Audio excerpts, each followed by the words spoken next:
예, 안녕하십니까. 시간이 됐으니까 바로 좀 시작을 하도록 하겠습니다. 오늘 강의를 맡아주실 우리 허영효 대표님에 대해 가지고 간단하게 제가 소개를 해드리겠습니다.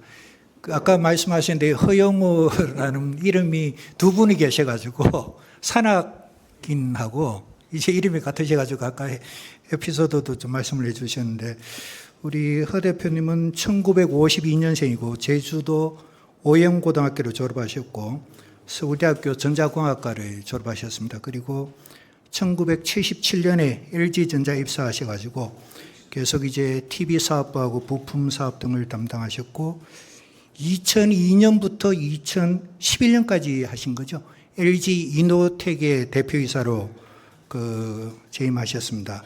지금 그때 재임하실 때 취임할 때 매출이 3천억이었는데 이제 퇴임하실 때 2011년도에는 이제 4조 5천억이 돼가지고 기사에는 이제 15배 이상 성장시키는 걸로 우리 아주 경영의 거장이십니다. 지금 그리고 퇴직 후에도 지금 창성 대표이사를 역임하시고 제주 테크노파크 이사장을 하셨고, 그리고 이제 코칭이 경영원이라는 데서 이제 전문 코치로도 활동하셨습니다. 오늘 기업인으로서 성공하셨고, 그리고 이제 대기업에서 나오셔가지고 중소기업 그리고 이제 정부 관련 산하기관에서 여러 가지 활동을 하셨고, 지금도 계속 이제 성공적인 삶을 살고 계시는 우리 허영호 대표님의 강의를 듣도록 하겠습니다. 박수로 환영해 주십시오.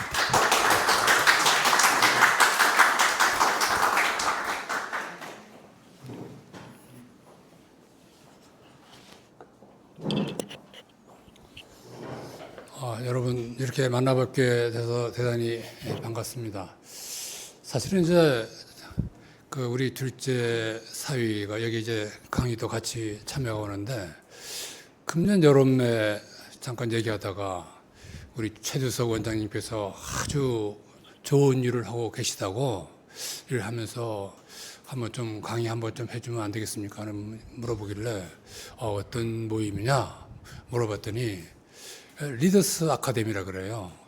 그래서 이제 그 얘기를 이제 듣는 순간에 좀 뭔가 좀 끌림이 있어가지고 그냥 뭐 아무 생각도 없이 그래 할게. 그럼 뭐 주제는 뭐하러 하겠습니까? 그래서 뭐 즉석에서 조금은 다른 생각, 조금은 다른 행보, 뭐 이렇게 해가지고 주제를 설정했는데, 그 배경에는 제가 참 지금은 뭐 화제 거리가 안 되지만은 참 이 리더로 그리고 경영자로 CEO로 이렇게 살아가면서 참 이 어려운 과정들이 꽤 있었거든요. 이 어렵다는 게 나한테는 어려운데 밖에서는 어려운 게 아니었어요. 왜냐면은 이게 뭐 40세에 어느 날 갑자기 텔레비전 공장장을 하라고 발령이 나는데 이 앞이 캄캄하거든요. 그 당시만 해도 이게 입사순으로 연공 서열이 탁 돼가지고 있는데, 거기에 이제 공장장이면은 그 밑에 이제 조직이 부가 있고 뭐 하지 않습니까?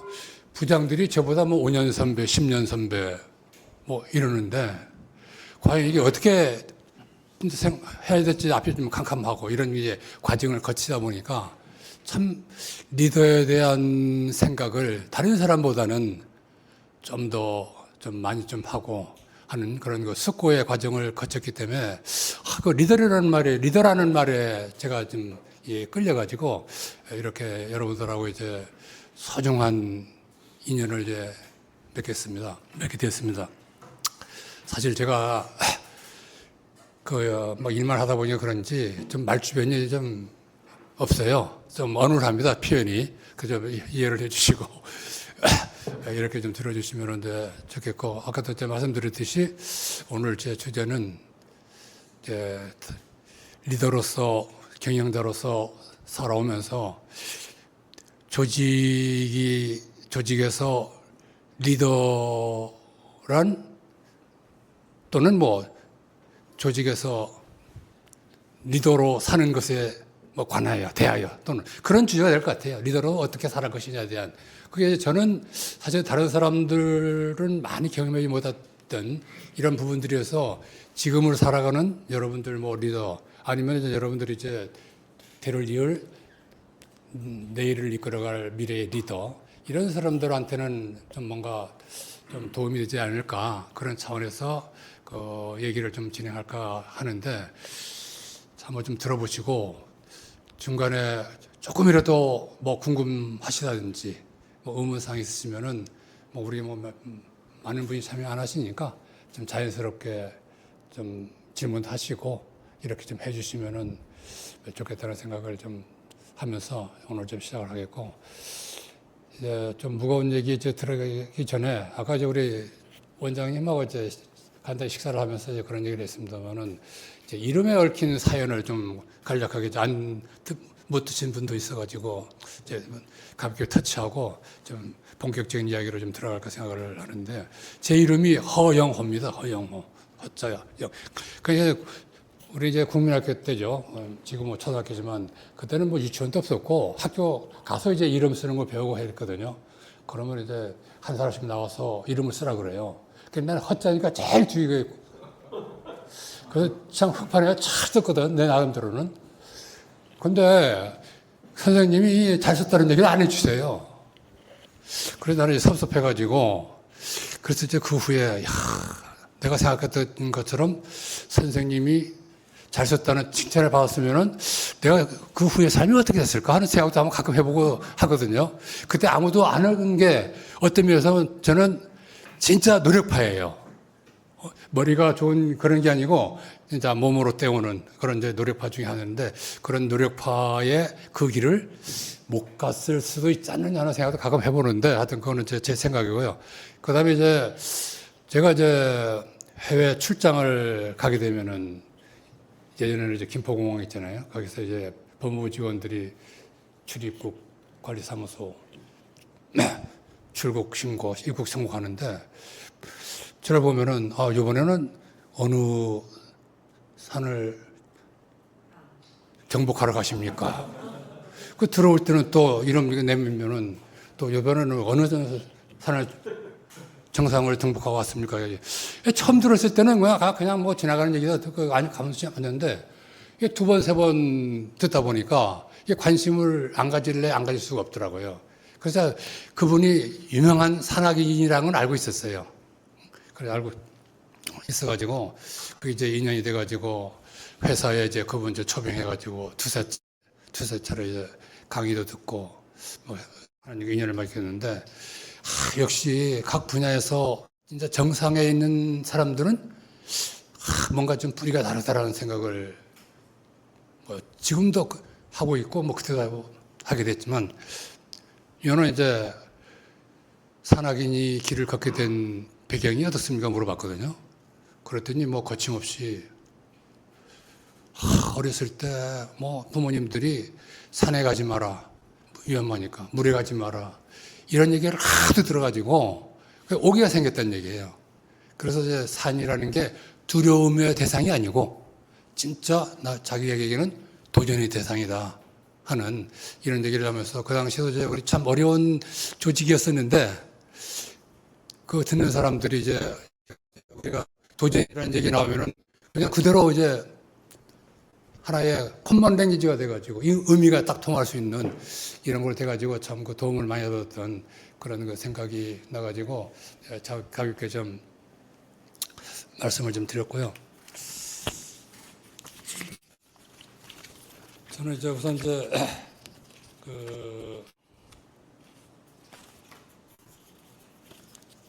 첫 번째 소 주제를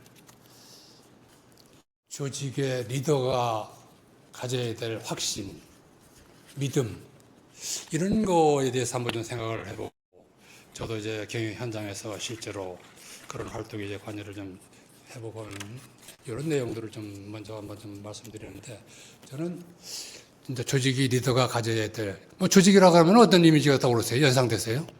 조직하면은 뭐 통상 얘기하면 뭐 조폭, 뭐 이익 집단 뭐 이렇게 연상이 되어 있는데 제가 여기서 얘기하고 싶은 조직이라는 거는 진짜 순수한 조직입니다. 이 경제 주체가 우리를 이제 가정 경제, 기업 경제, 국가 경제라고 그러잖아요.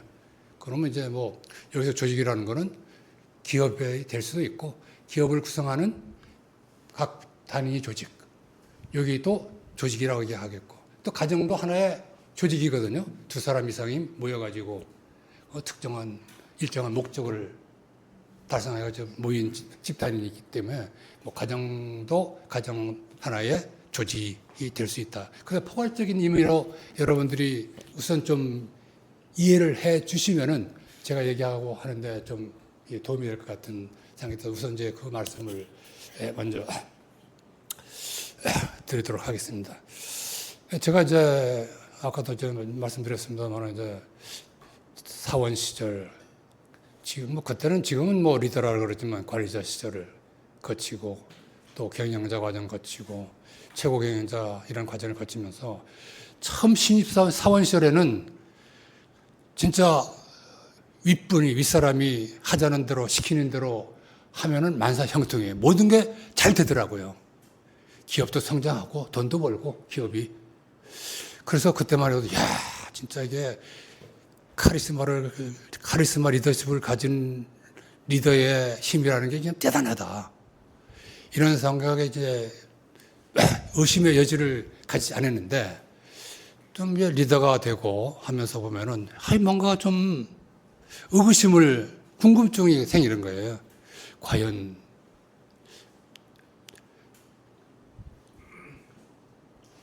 카리스마 리더십을 갖추고 있는 리더의 힘인지 아니면 그 너머에 뭔가 좀 작동하는 뭐가 있지 않을까 하는 생각이 뭐 들면서 그 다음에 이제 최고 경영자 돼서 기업을 맡아보고 이런 과정을 이제 거치면서 사실은 그 뒤에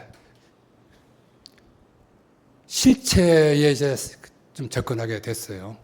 왜냐하면은 제가 이제 아까도 말씀드렸습니다만은 젊은 나이에 이제 되다 보니까 그 카리스마 리더십을 갖고 있는 선배들처럼 나를 따르라.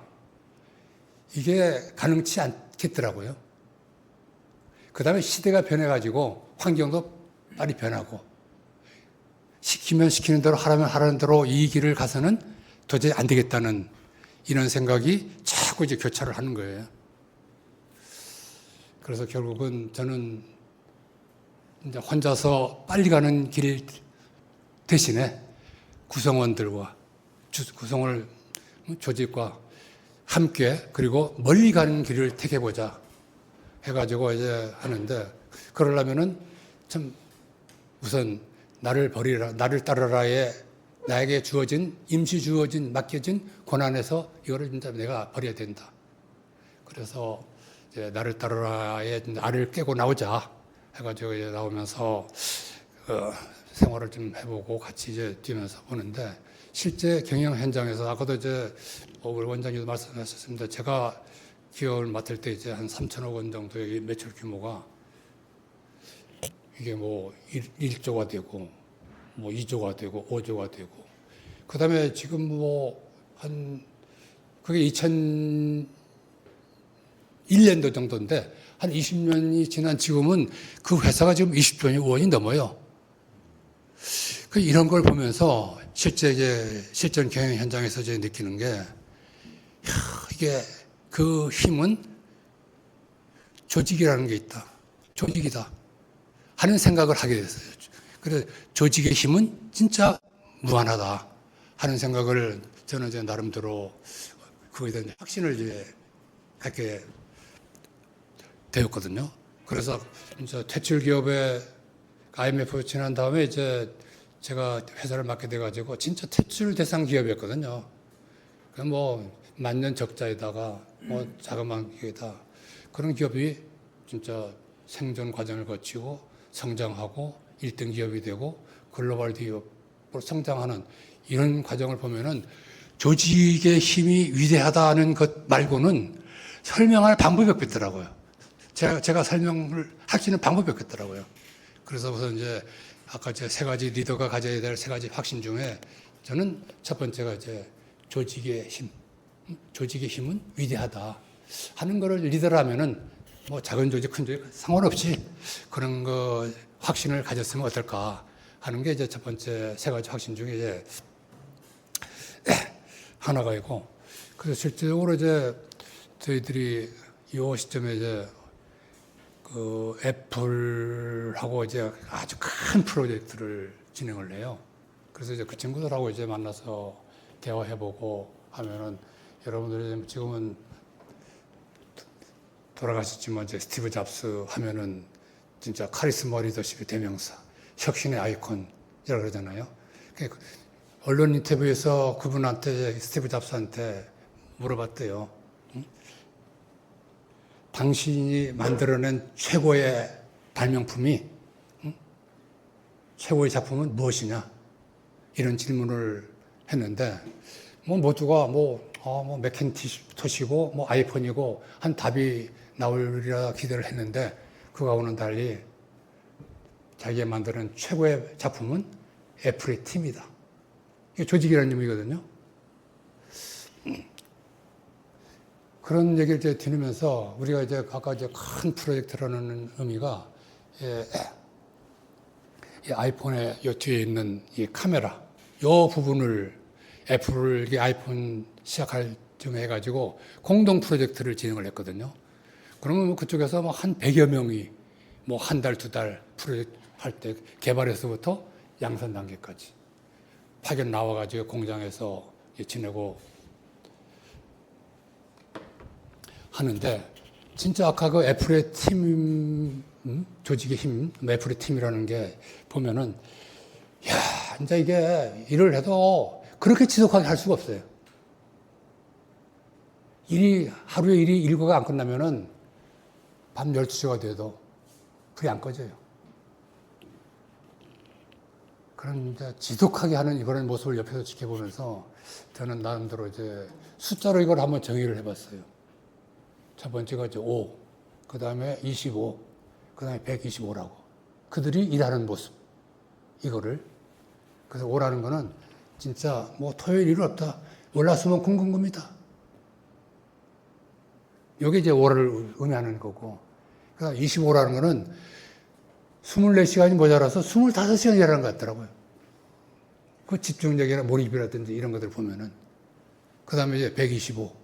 이거는 자기의 능력, 개인의 능력의 100%가 아니고 125%를 발휘하는 것 같다는 그런 일하는 그들과 함께 옆에서 이제 지켜보는 모습들이 그런 걸 보면서 이게 진짜 이게 조직이라는 힘이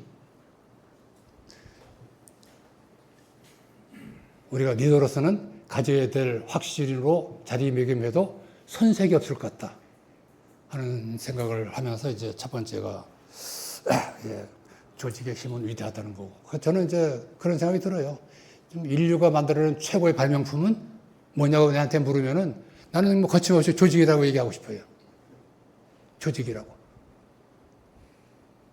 사실 우리의 현재까지 인류가 발명해야 되는 모든 발명품은 개인이 아니고 어느 조직에 의해서 만들어진 거거든요. 사실. 그래서 나는 뭐 조직이 크든 적든 상관없이 조직이라는 그 바탕, 이것은 이제 대단하다. 이런 생각을 해도 좀 괜찮겠다는 게 첫 번째 여러분들한테 좀 같이 공유하고 싶은 거고. 사실 여러분들도 뭐 리더의 위치에 있을 때, 기업을 대표하는 분이 있을 때 아마 깊게 들여다보고 관찰하면은 진짜, 야, 조직이 대단하다. 안 될 것 같은데 되는 현장. 불가능이 가능으로 바뀌는 현장. 이런 모습들을 아마 쉽게 찾아볼 수 있으리라 생각합니다. 다만 관심을 안 가지고 들여다보지 않을 뿐이지 사실은 여러분들 주변에도 무수히 많다. 그런 생각을 덧붙이고 자 합니다. 그렇다면 이제 그런 이제 조직의 힘이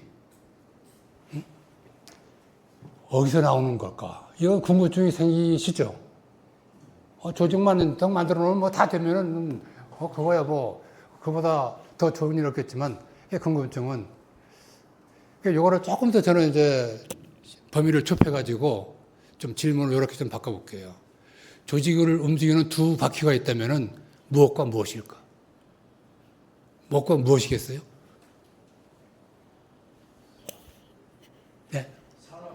이제 사람, 예. 제가 박수 한번 쳐보시죠. 네, 사람. 그 다음은요?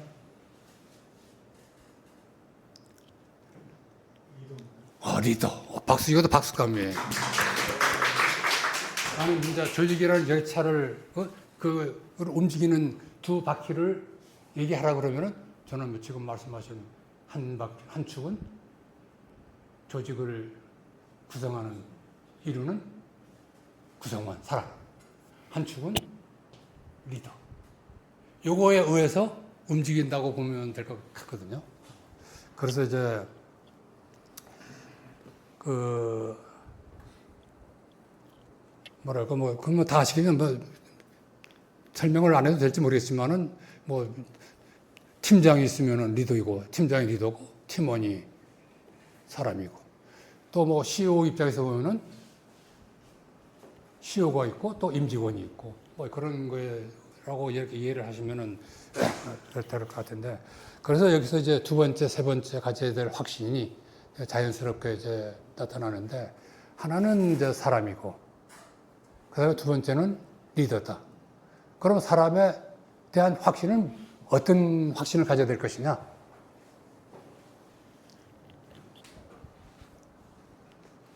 오늘 여러분들 이야기 한 분 전부 들어보고 이제 넘어가면 좋겠지만, 시간 관계상 그렇지는 않고 좀 제가 결론부터 말씀을 드리면은 뭐라고 얘기할 것 같아요?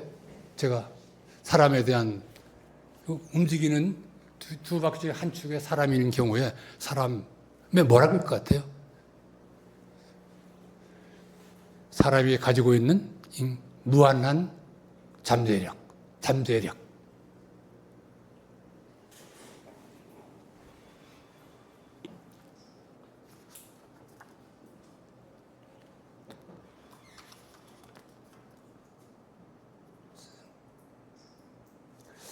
여기 이제 사람에 대한 잠재력을 설명할 수 있는 것들은 여러 가지가 있는데, 사실 여러분들, 저도 그렇지만, 우리 조직 구성원들이, 사람들이 진짜 하루에 출근해가지고 자신의 능력을 몇 퍼센트 정도 발휘하고 갈까?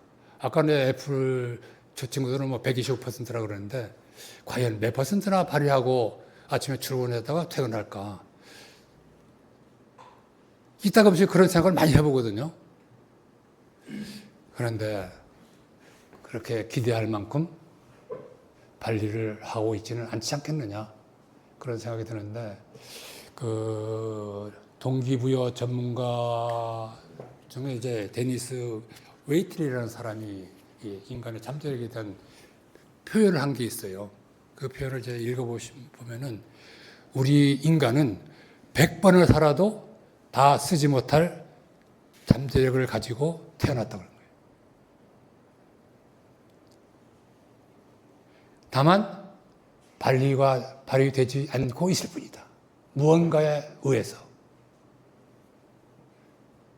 그래서 하여튼 잠재력을 발휘하고 있지 못하지만, 사람의 무한한 잠재력은 여러분도 인정하시죠? 인정 안 하세요? 인정하고 싶지 않으세요? 인정합니다. 그거는 그 확신을 가져도 좋겠다. 이게 이제 두 번째 확신인 거예요.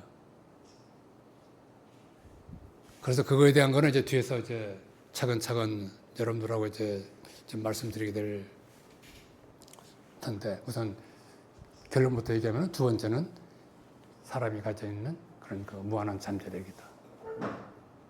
그 다음에 이제 리더에 대해서 한번 좀 우리가 한번 생각을 좀 해보면, 다른 한쪽의 리더.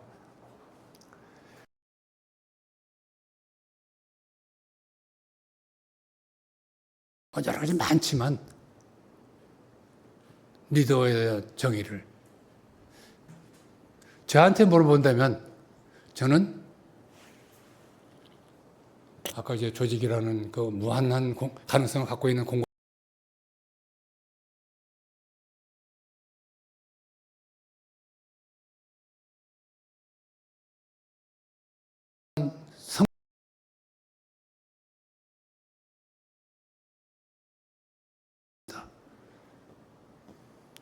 이렇게 정의를 하고 싶거든요. 아까 예를 들면 이제 조직이 움직이는 두 바퀴, 한쪽은 이제 사람 인간의 무한한 잠재력을 갖고 있고 조직이라는 위대한 힘이 조직의 힘이 갖고 있고 요 두 개를 진짜 엮어가지고 조직이라는 요 열차가 잘 이제 달릴 수 있도록 만드는 게 결국은 나는 리더가 아니냐. 그래서 뭐 우리가 통상 얘기하면은 뭐 리더하면은 위에서 지시하고 뭐 이렇게 해라 저렇게 간섭하고 뭐 이렇게 생각할지 모르지만 저는 리더에 대한 정의를 하라 그러면은 그렇게 하고 싶다. 그 다음에 또 하나 좀 말씀드리고 싶은 거는 리더의 존재라 그럴까, 역할이라 그럴까, 이게 과연 어떤 것일까? 그래서 이런 생각을 해보면서 이제 이거에 대한 좀 어떤 비유를 한번 할까를 생각을 해보는데 이게 뭐 적당한 비유인지 어떤지는 잘 모르겠습니다. 모르겠는데 제 나름대로는 여러분들이 이제 보면은 바닷물이 썩지 않는 이유가 무엇 때문에 썩지 않은 걸까? 이게 3%의 소금 때문이라 그러거든요. 이제 조직이 건강하게 되고 조직의 위대한 힘을 발휘시키려고 그러면은 적어도 3%에 해당하는 리더가 있어야 되지 않느냐 하는 생각이 들거든요. 대개 보면은 조직 전체를 이렇게 아울러 보면은 리더가 한 3% 전후가 되는 것 같더라고요. 그래서 그야말로 리더의 존재, 리더의 역할이라는 것은 이것을 빼고 조직을 생각할 수 없다. 그만큼 리더의 존재라는 것은 좀 대단한 존재다. 이런 확신을 리더이면서 그런 세 번째 확신을 좀 가졌으면 좋겠다는 게 세 번째거든요. 그래서 조직이 리더로서 가져야 될 세 가지 확신, 믿음, 이걸 한다 그러면 첫 번째가 조직은 진짜 인류가 만드는 최고의 발명품이다 하는 생각. 그 다음에 인간의 무한한 잠재력. 세 번째, 리더의 나는 그걸 연결의 힘이라고 표현을 하는데 조직과 사람을 구성원을 연결하는 연결의 힘이다. 이렇게 얘기를 좀 드리고 싶은데 여기까지 말씀을 드렸는데 혹시 뭐 질문 있으시면은 아니면 뭐 좀 여러분들의 생각 나하고는 좀 다른 생각이 있다 하시는 분들은 그런 얘기를 좀 해주셔도 좋고 잠깐 여러분들한테 좀 시간을 좀 드리려고 하는데 어떻습니까?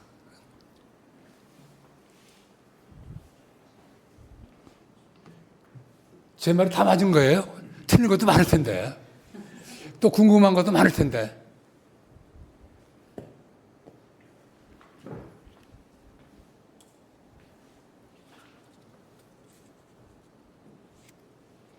많지만 시간 관계상 얘기를 안 하는 걸로 생각을 하고 다음으로 좀 넘어갈까요? 제가 질문 하나 드리겠습니다. 예, 예. 말씀 잘 듣고 있고요. 좀 앉아서 여기 좋습니다. 그 리더가 사실은 적합하지 않은 리더가 앉아 있을 경우도 있거든요. 회사에서 우리 대표님 회장님 같은 경우야 뭐 정말 인화를 잘 이끌으신 분이지만 그렇지 않은 사람을 리더로 앉혔는데 그 밑에 있는 뭐 2인자, 3인자들이 있지 않습니까? 어떻게 하면 이 문제를 회사하고 같이 해서 이 중간 리더, 그러니까 전체 경영진과 이 문제를 해결할 수 있을까요? 진짜 중요한 아주 맥을 좀 짚어주신 질문인데요. 솔직히 얘기하면은 그거에 대한 정답은 아직 존재하지 않는다고 생각하거든요. 그 길로 가는 과정이 있을 뿐이고 아직 그거에 대한 솔루션은 세계 어디에도 없다. 뭐 애플에도 없고 구글에도 없고 어떤 조직에도 없다는 생각을 그래서 그런 얘기를 자꾸 조금 접근을 좀 해나가려고 그래요. 이어지는 이 다음 단계별로. 그건 누군가가 진짜 패키지로 해가지고 토탈 솔루션을 딱 제공해 주면 좋을 텐데 불행하게도 그 솔루션은 아직까지도 없고 아마 앞으로도 없을 것 같아요. 아까도 말씀드렸습니다만 그쪽으로 가는 과정은 있을지 모르겠지만 그거에 대한 답은 존재하지 않을 것이다. 이런 생각을 하면서 사실 이제 그거하고 이제 맥을 같이 하는데 이런 세 가지 확신에 접근을 하려면은 사실 이제 뭐라 그럴까 이제 저는 뭐 넘사벽으로 진짜 넘어야 4차원의 벽이 군대가 다 도사리고 있거든요. 넘어야 될 벽이. 이제 그런 거에 대해서 이제 좀 얘기를 좀 진행을 좀 해볼까 하는데 그렇다면 이제 해답이 없는데 그러면 뭐 뒷짐지고 지나가기를 뭐 누군가 만들어주기를 기다려야 될 것이냐 아니면은 누군가에 의해서 큰 일은 아니더라도 아주 작은 일이라도 시작을 해볼 수 있는 방법은 없을까? 시작을 할 수 있다면 어떤 게 있을까? 이런 거에 대해서 제가 그동안 이제 조직에서 해왔던 그런 부분을 이제 잠깐 이제 좀 언급을 좀 해보려고 그러거든요.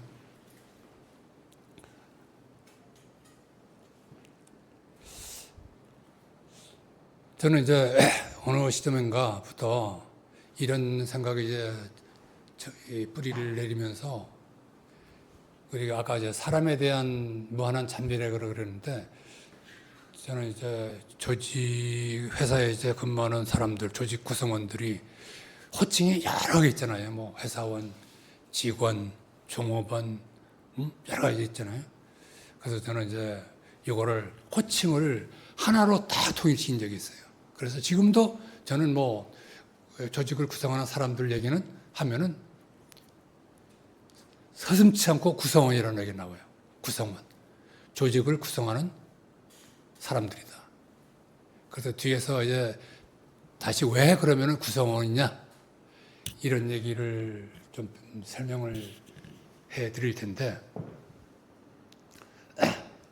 거기에 가려면은 사실은 이제 기업의 본질, 기업의 목적을 또 새롭게 정의하지 않으면은 안 되는 문제가 또 생기거든요.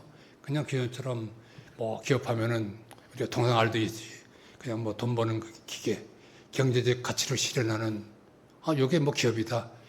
이런 상태에서는 그냥 설명이 가능한 게 아무것도 없더라고요. 제가 이런 그 일들을 해오면서 느끼는 게 그 이제 뒤에서 조금 이제 설명을 좀 드릴까 합니다. 그래서 이제 우선 나만이라도 내가 할 수 있는 일, 우리 사람들은 이제 구성원이다. 조직을 구성하는 사람으로서 구성원이다. 요즘은 이제 이게 일반화돼가지고 팀원으로 통칭되더라고요. 뭐 팀원도 좋다 그래요. 팀을 구성하는 구성원. 뭐 이거라서 뭐 팀원도 좋고 구성원도 좋은데 하여튼 저는 오래전부터 구성원이다. 이렇게 이제 호칭을 통일을 하는 거기에다가 이제 뭐 박사라 불러주고 프로라 불러주면 더 좋아해요. 또 호칭을 그런 과정이 있고 그 다음에 이제 또 최고 CEO로서 내가 할 수 있는 어떤 거를 이제 좀 발견하는 기회가 생겼어요. CEO로서 아까 이제 세 가지 확신을 가지기 위해서는 내가 해야 할 일이 어떤 게 있을 것이냐. 이런 거 고민을 하다 보니까 이제 어떤 하나의 이제 현장을 접하게 되는데 어느 날 이제 회장이 주관하시는 사장들 회의가 있거든요. 그러면 이제 이런 회의실 분위기가 이런 분위기라고 보면 돼요. 여기 이제 회장이 앉으시고 그 다음에 이렇게 쭉 가고 있는데 회의를 할 때마다 나를 이제 좀 봤더니 사각지대를 선호하고 있는 나를 발견하게 됐어요. 이런 자리, 저런 자리, 이 자리가 아니고 좀 이상하잖아요. 내가 왜 이런 사각지대를 좋아하고 있을 것이냐. 그래서 이제 조금 이제 들여다봤더니 생각의 깊이를 가지고 좀 얘기를 했더니 거기에는 뭔가 두려운 게 있었어요. 두려움이. 그게 뭐냐? 질문이라.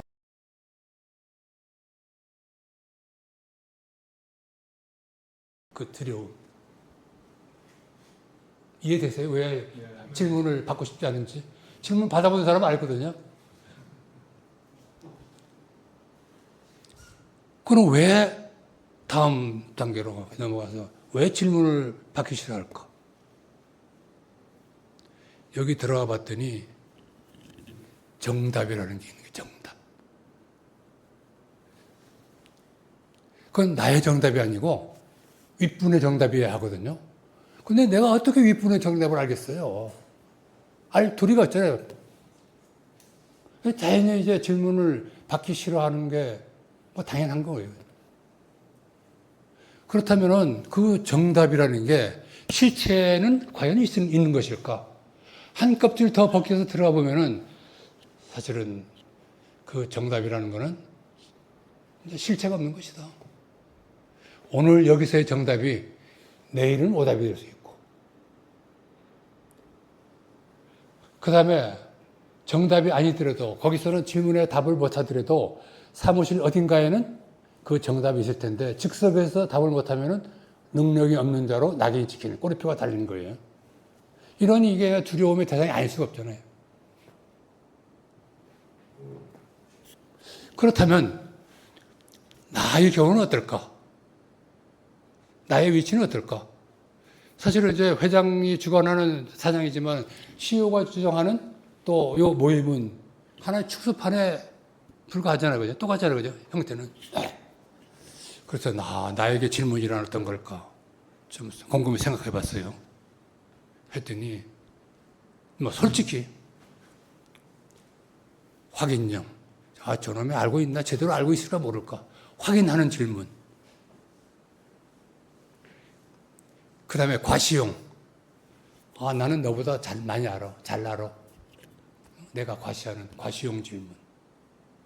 또 한 가지 더 가려가면은, 또 잘난 척 하는 사람 친구가 있으면은, 이것 좀, 이거 한번 좀, 억누르려고, 쫑코 주기 위한, 쫑코형 질문.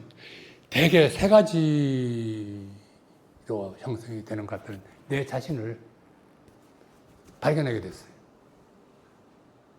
거기서 이제 내가 할 수 있는 일이 어느 정도 윤곽이 드러나게 되는 거예요.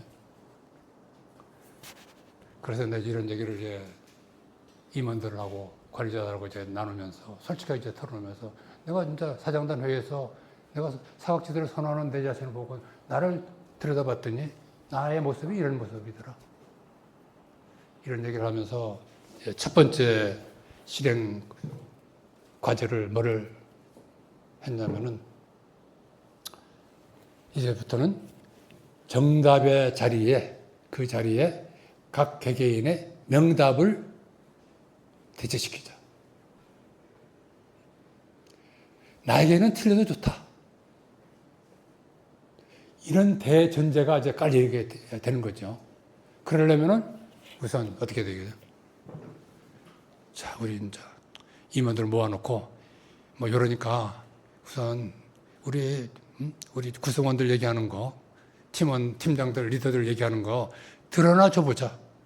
우선 경청에 방점을 찍어가지고 하여튼 듣는데 부터 이제 시작을 했는데 솔직히 얘기해가지고 듣는다는 게 참 저는 지금 이 자리에서 얘기하는 것도 어려운데 얘기하는 것보다 듣는 게 몇 배 어려운 것 같더라고요. 그야말로 인내의 한계를 극복하지 않으면은 경청이라는 듣는 게 안 되더라.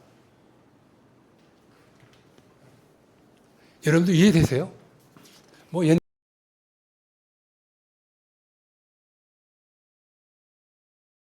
아직도 그런 잔재가 남아있지 않겠느냐, 조직에서는.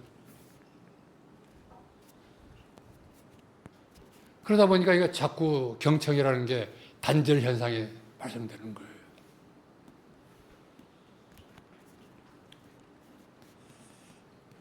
그래서 이제 그때 이제 얻은 교훈이라 그럴까, 이런 게 어떤 생각을 하게 됐냐면은, 일로 말을 하고 소통을 하고 해야지 진짜 말로 일을 하게 되면은 언젠가는 들통이 나더라.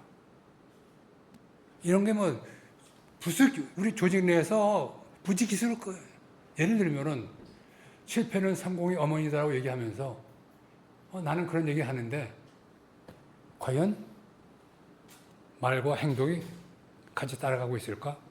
천만의 말씀이더라. 실패는 실패고 말은 그렇게 하지만 성공만이 성공인 거예요.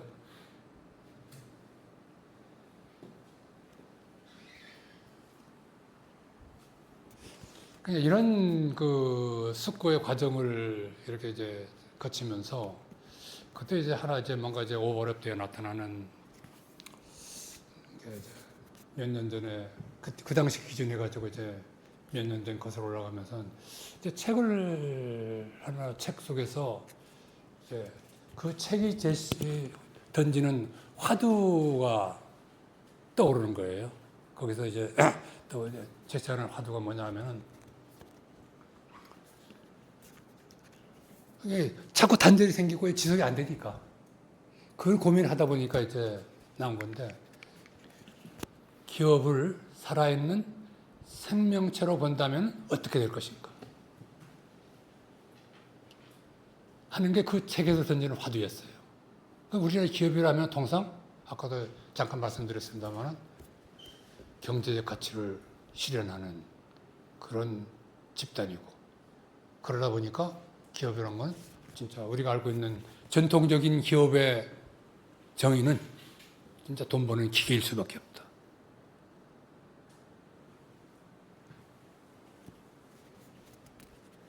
그래서 돈 버는 기계라는 그런 프레임으로 아무리 구성원에 보고 잠재력을 쌓아보고 조직의 위상을 보더라도 이게 설명이 안 되는 거예요. 기본적으로.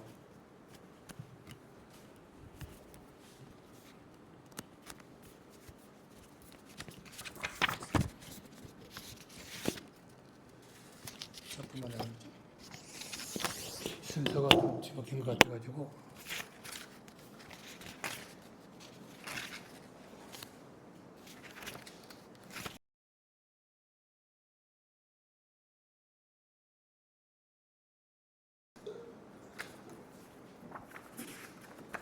제가 잘못 넘겨가지고. 그래서 이제,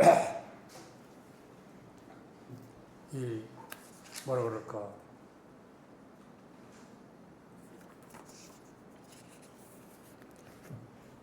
기업의 이제 두 가지 형태.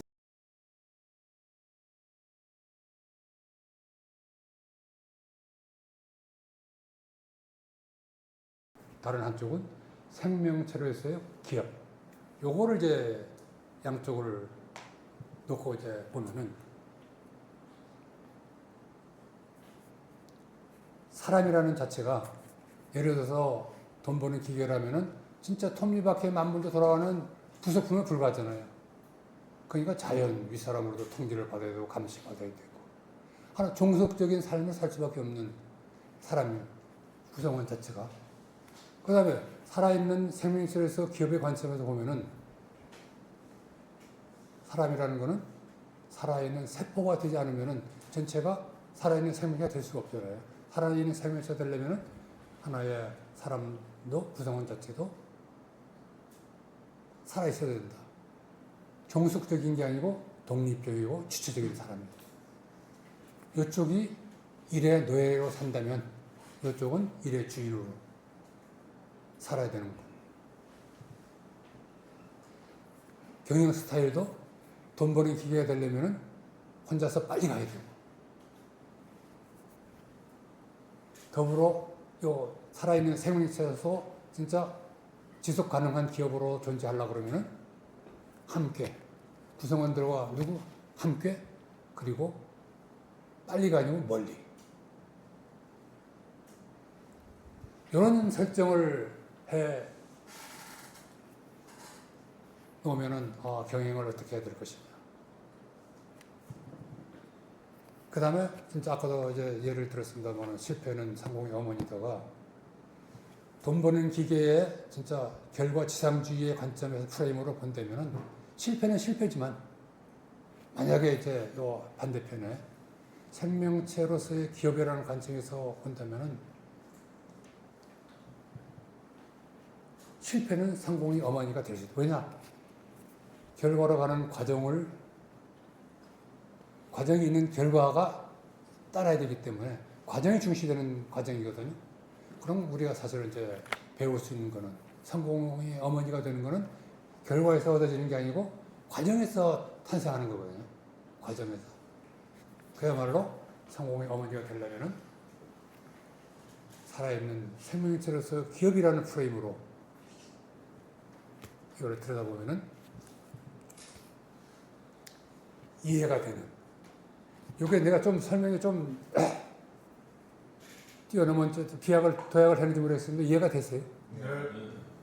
네. 이쪽 프레임으로 볼 것이냐, 이쪽 프레임으로 볼 것이냐. 뭐 그까지는 좋은데 여기서도 또 좀 귀찮고 성가신 문제가 또 발생이 되는 거예요. 진짜 살아있는 생명체로 본다면 사실은 기업이라는 거는 이익을 창출하지 않으면 생존이 불가능하잖아요.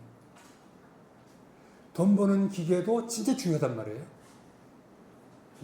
인간 존중하고 뭐 이런 사람 존중하고 이런 것도 좋지만 사실은 기업의 관점에서 보면은 돈 버는 것도 더 못지않게 중요한 요소잖아요. 이런 생각을 하면서 사실은 이제 생각이라는 이름의 공간을 하나 이제 좀 머릿속에 정리를 하게 됐어요. 여러분들 이제 요즘은 뭐 자주 안 보이지만 그 옛날 그 궤종시계죠, 백시계, 궤종시계. 요 시계추가 달린 요 왔다 갔다 하는 벽에 걸어놓는 이 시계의 모습을 한번 좀 연상을 좀 해봤어요.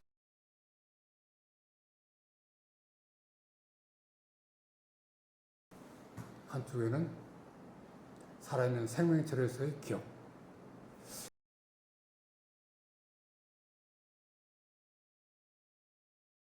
기계, 오른쪽에서 돈 버는 기계가 그 시계처럼 왔다 갔다 하면은 정해진 요 길밖에 갈 수가 없잖아요.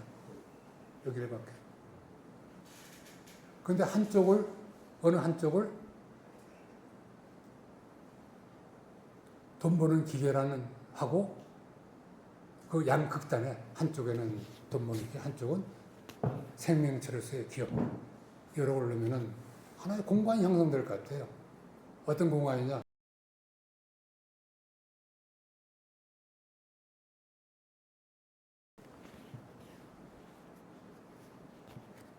뭐 예를 들면 뭐 여러 가지 넣을 수 있을 것 같아요. 회사야. 한쪽에는 회사, 한쪽은 또 개인 구성원. 그러면서 개인의 입장에서, 구성원의 입장에서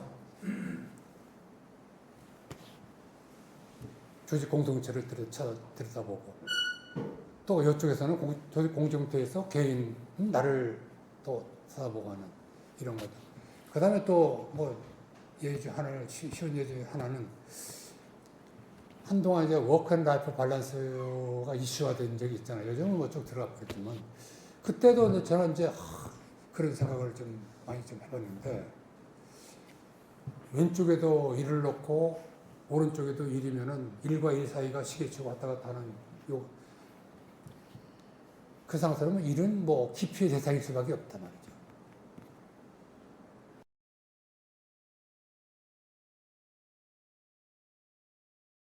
그렇게 본다면은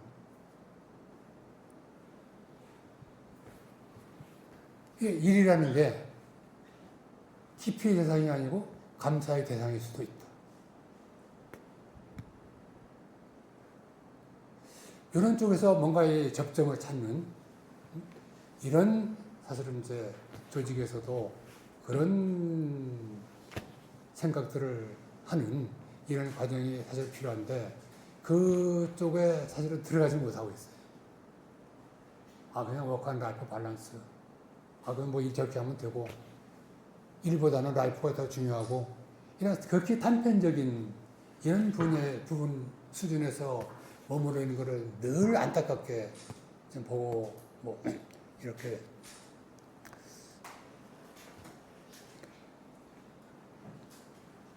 했었는데 그런 부분들을 이제 생각하는 제 공간이라는 걸 하나 설정을 해가지고 이렇게 들여다보면은 이게 뭐 부부 사이의 관계도 뭐 그런 연장선에서 나가 뭐 나를 생각하는 요 길만 정해진 길만 왔다 그러면은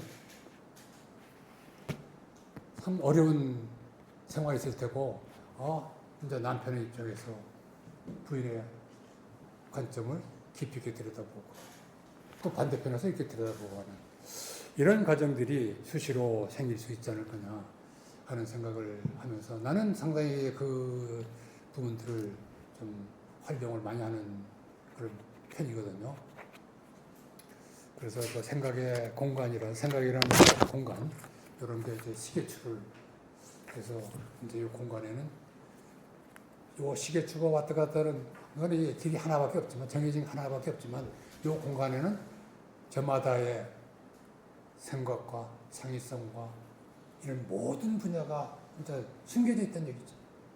과정을 거치면서 그런 생각을 좀 많이 해보곤 뭐 했는데 그래서 이런 과정을 이제 생각을 하면서 진짜 조직이라는 게 기업이나 뭐 조직 같은 개념으로 말씀을 좀 드리고 있습니다만은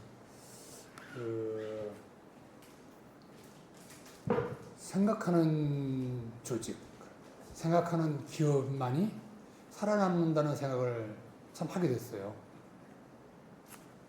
근데 사실 참 일을 하다 하면서 항상 느끼는 게, 왜 우리 구성원들은 생각이 수고를 하지 않을까. 항상 안쓰럽게 생각이 될 때가 많거든요. 그런 게 연장선상에서 그렇게 되는지 모르겠지만, 생각하는 조직, 생각하는 기업만이 살아남지 않았나 이런 생각을 하는데 우리가 그 코로나 시기를 거치면서 뭐 비대면 환경에서 재택근무도 하고 이런 과정들이 있었잖아요. 이런 과정을 들으면서 참 그 리더도 그렇고 구성원들도 그렇고 참 어려운 과정을 거치는 걸 보면서 참 안쓰럽다는 생각을 많이 하고 있었는데 그 당시 그 무렵에 그 프란치스코 그 교황이 전 세계인에게 보내는 메시지를 신문에서 한번 봤어요. 그게 이제 어떤 내용이냐면은 진짜 일상이 멈춰있던 그런 시기였죠. 진짜 모두가 다 어려웠던 시기. 위기의 전후가 같을 수는 없다. 더 좋아지거나 나빠진다. 즉, 그 이후 어떤 세상이 올 것인가는 우리가 지금 무엇을 어떻게 준비하느냐에 달려있다.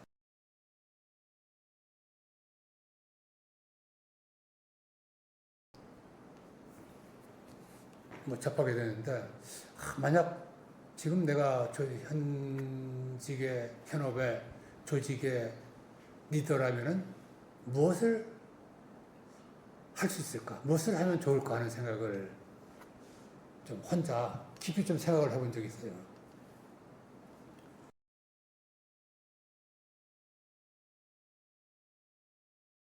없는 얘기일지도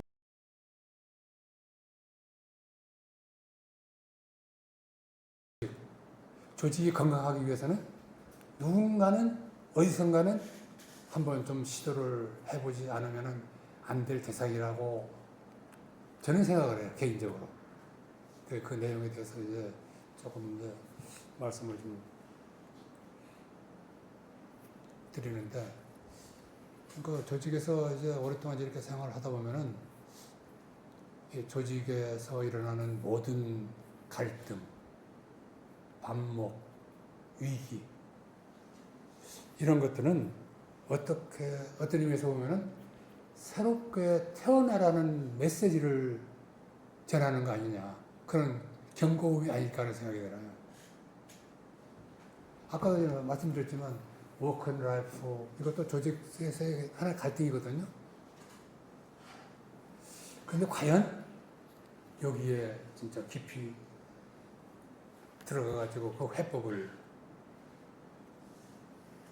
찾는, 모색하는 리더 기업들이 과연 있을까? 그 다음에 또 제가 이제 퇴임할 때쯤 돼서 그 전후를 해가지고 어떤 갈등이 나왔냐면은 내가 회식을 왜 가야 돼요? 이런 게 한참 또 조직의 갈등이 된 적이 있었거든요. 그때 제가 이제 생각을 했던 게, 내가 조금 더 있었으면은 요거를 진짜 구심점을 해가지고 소통의 접점을 한번 좀 찾고 싶다 하는 생각을 하면서 결국 이제 못한 것이 있었는데, 그 당시만 해도 그냥 피상적으로 지나갔거든요. 회식 대신에 문화 활동, 영화 구경하고 어디 가고 이런 피상적인 활동으로 사실은 제가 아까 메시지에 제시했던 그런 상황에서 무엇을 어떻게 할 것인가가 아니고 그냥 비켜서 가지고 지나가기를 기다려 쓸 뿐이다 하는 생각 때문에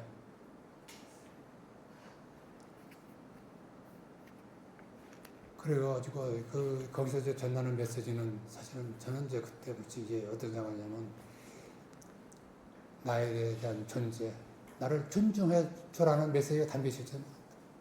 구성원들, 내가에 대해서.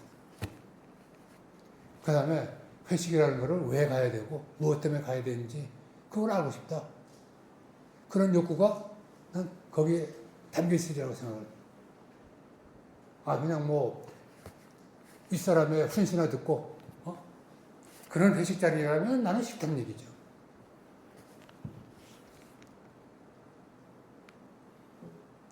그 다음에 이제 한동안 지난 다음에 이제 나타나는 현상이 어떤 거냐. 내가 이 일을 왜 해야 돼요? 지금도 아마 이게 이제 조직의 갈등 내지 하나의 큰 이슈로 남아있으리라 생각을 해요. 맞아요? 혹시? 내가 왜 이 일을 왜 해야 돼요? 이런 얘기가 거론됩니까? 저는 뭐 아직도 있다고 생각은 좀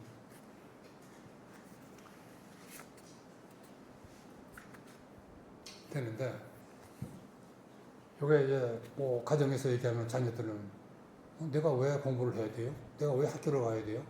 뭐 이런 것도 있을 수 있고, 그 수많은 이게 이제 뭐 누군가는 그거를 삼요라고 그러더라고요. 내가요, 이 일을요, 왜요? 그래서 나는 이제 여기 이제 그 메시지가 4개로 이제 분류가 될 수 있다는데, 나에 대한 내가, 그 다음에 이 일에 대한 거, 그 다음 왜에 대한 거, 요 3가지 3요만 스스로 생각하고 대처할 수 있는 환경이 된다면 하는 거, doing, 요거는 뭐 우리 젊은 사람들이 기성세대에 뺨쳐도 몇 배 이상의 능력을 발휘할 수 있는 재능을 갖고 있다. 능력을 가지고 있다. 하는 생각이 떠나지도 않아요. 실제로. 해보면은, 얘기도 나눠보고 하면은 그렇죠. 그 앞에서 얘기하는 삼녀에 대한 요게 그들한테는, 우리 소위 얘기하는 MZ세대한테는 선명치 못한 이런 부분 때문에 그런 거, 자기를 나는 인정받고 싶은데, 존중받고 싶고, 한 사람으로서 추세적인 인간 존재로서 존경받고 대접을 받고 싶은데, 과연 그렇게 해주고 있느냐? 하는 강력한 메시지를 던지는 거라고 생각하거든요.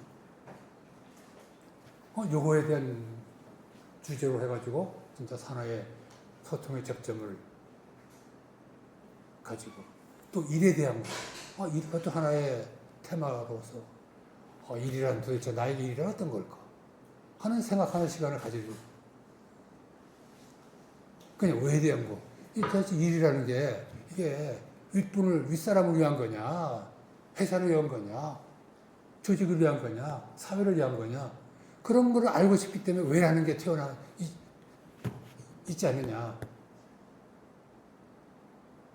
요 세 가지에 대한 거를 진짜 구심점을 해가지고 소통의 접점, 회사에서 마련하는 게 누군가에 의해서는 시도가 되는 조직만이 앞으로 그야말로 강한 조직, 강한 기업. 1등 기업이 아니고 진짜 인류 기업. 구성원들의 인격이 높아지고 기업의 품격이 높아지는 그런 인류를 지향할 수 있는 이런 걸로 이런 쪽으로 이제 갈 수 있지 않겠느냐 하는 생각을 하면서 참 이런 일을 누군가에 의해서 좀 해야 된다.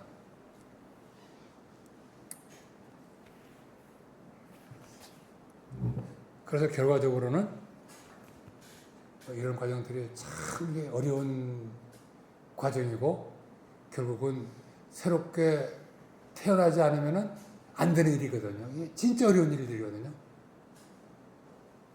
어렵지만 필요한 일. 뭐 이런 걸 생각하면서 나는 이제 여러분들 이제 대면 소설 좀 아시고 거기 그 헤르만 헤세 잘 아시겠지만 그 헤르만 헤세가 얘기하는 그 말을 참 좋아해요. 인간이 이제 새롭게 태어나려면은 자신을 죽여야 된다. 알에서 깨어나야 된다. 알을 깨고 나와야 된다. 하는. 그래서 이제 뭔가 우리가 이제 조직에서 일어나는 갈등이라든지 위기라든지 이런 걸 하려면은 진짜 그 거기서 알을 깨지 않으면은, 깨고 나오지 않으면은, 다시 말하면 죽을 각오를 하지 않으면은 절대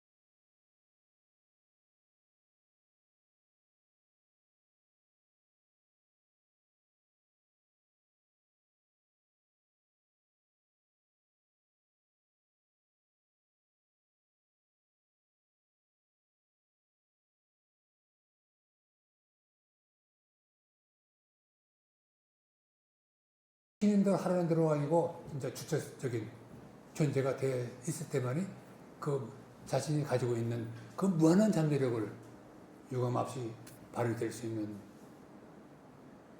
이런 그게 되고 그게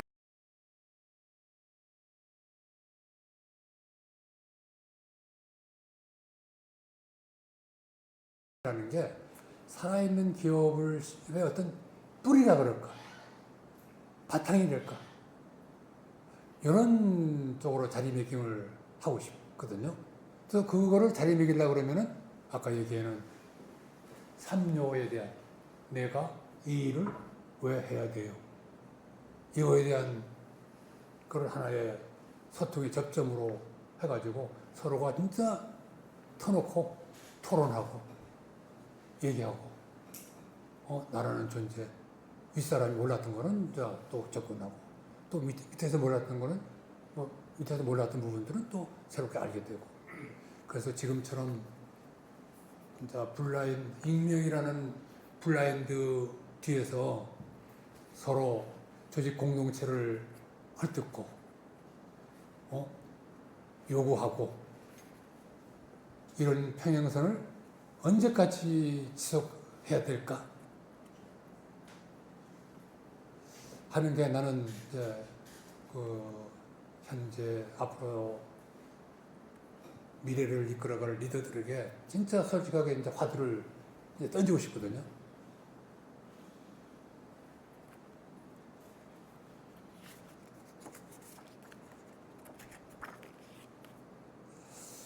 그래서 이제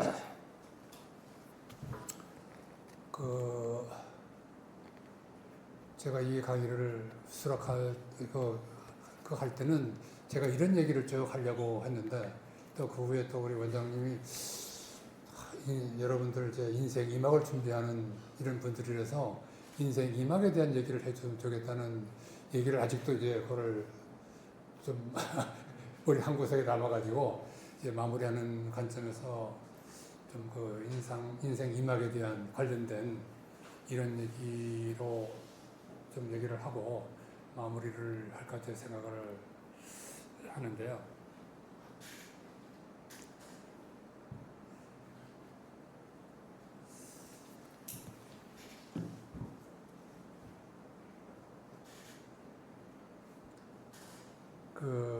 이 부분들을 아직은 이제 저는 인생 2막을 산 사람이 아니고 현재 진행형이거든요. 살아가고 있는 그런 단계에 초입에 들어 있어가지고 인생 2막에 대한 어떤 정답을 여러분들한테 제시할 능력은 솔직히 없고요. 그러니까 인생 2막의 얘기가 아니고 질문을 바꿔가지고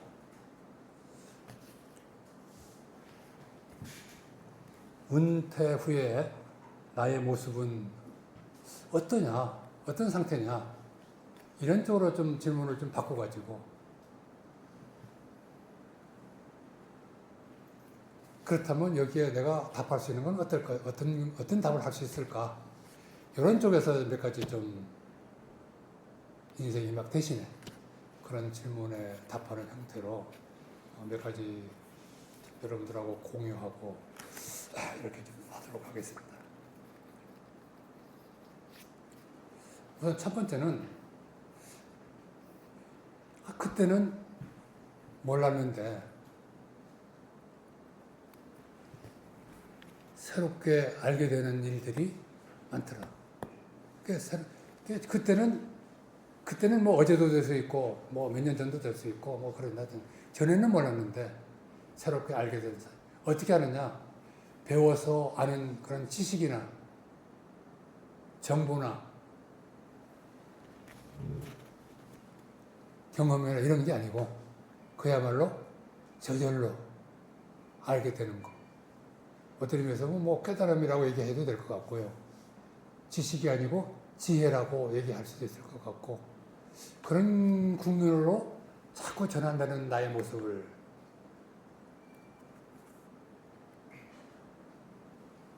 볼 수 있더라. 뭐 그런 거 사례들은 여러 가지 있을 것 같아요. 예를 들면 뭐 건강. 사실 전에 건강할 때는 건강에 대해서 아무리 얘기해도 귀 안 들어오잖아요. 건강을 해쳐봐야.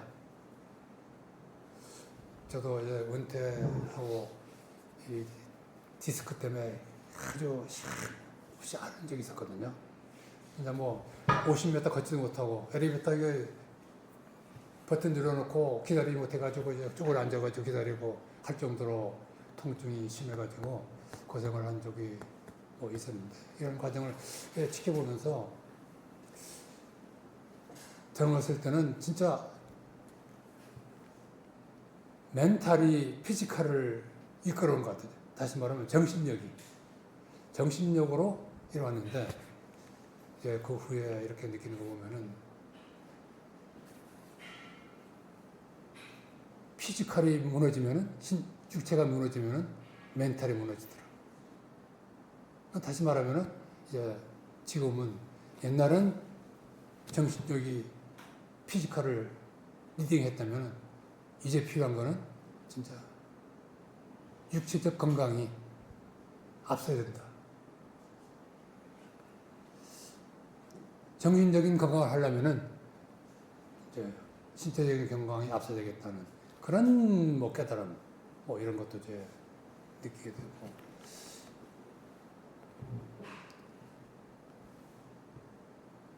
저는 이제 부부 동반해가지고 중국 여행을 이제 잠시 갔는데 집사람이 그 전자지문을 하는데 지문이 안 지켜요. 다른 사람은 다 그 수석 끝나고 나가는데 혼자 이거 안 돼가지고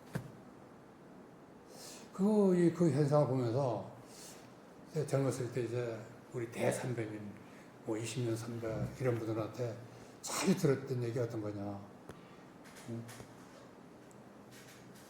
마누라한테 잘해라. 이 얘기를 진짜 수없이 들었거든요. 근데 그때 뭐 마누라한테 뭐 어떻게 하는 게 잘해라는 건지 그건 뭐 관심 대상도 아니고 아, 내 뭐 월급 사주면 그거 끝이지. 내가 뭐 잘해줄 게 뭐 있느냐. 이런 생각이 불현듯 이제 소환이 되는 거예요. 그래서 이제 은퇴하면 이제 집에서 생활하는 시간이 많아지잖아요. 근데 실제로 이제 보니까, 야, 이게 집안살림이라는 게, 이게 보통이 아닌 거예요. 난 그 전까지만 해도, 이제 고부 갈등이라는 거는 남자들이 회사 출근해가지고 상사들한테 상사 눈치 보고 잘하는 것만, 그만큼만 하면은, 고부 갈등은 있을 수 없다는 걸 이제 자신만만하게 얘기를 하는데, 이게 민망해진 거예요. 그래서 이제 내가 스스로 할 수 있는 게 뭘까? 우리 집사람 이제 물 묻히는 거 좀 적게 하자. 그래서 그때부터 내가 이제 설거지 테이크오버 해가지고 뭐 이렇게 좀 그것도 저절로 없고 누구 하라 그래가지고 한 게 아니고 내가 스스로 그런 국면을 지켜보면서 내가 할 수 있는 것들이 이런 거라는 게 있어서 뛰어나오는 뭐 이런 모습도 좀 볼 수 있었고요. 그 다음에 이제 젊어서 고생은 서서서 한다는 얘기 많이 들었잖아요. 근데 그때는 몰랐죠. 근데 이제 어려운 기업을 맡아서 이제 그 사람들과 이제 같이 일을 하면서 이게 리더로 사는 즐거움이라 그럴까, 축복이라 그럴까, 그런 게 느껴지면서 여기 이제 우리 일본에 특파원도 계시지만은 여러분들 설국이라는 소설 아시죠? 유키군이 가와바타 야스나리가 노벨상 받은 그분이 첫 문장 기억나세요? 국교노 나이 터널을 느끼로 또 유키군이 되었다. 그게 뭐냐? 긴 터널을 빠져나왔더니 설국이었다. 이게 첫 문장이거든요. 저는 이제 그 일을 하면서 리더로서의 축복이라고 생각을 하는 게 하여튼 이 조직 구성원들하고요 진짜 어렵고 힘든 고비 그 터널을 지날 때마다 지나고 나면 구성원들은 성장해 있고 조직은 성장하고 발전하고 있는 이 모습을 지켜본다는 그 자체가 거기에 함께 하면서 그 모습을 지켜보는 이거는 뭐라고 형언할 수 없는 축복인 것 같아요. 그 이제 설국, 그 눈에 고장을 보는 듯 그 이상의 희열, 즐거움 이런 거를 느낄 수 있겠더라고요.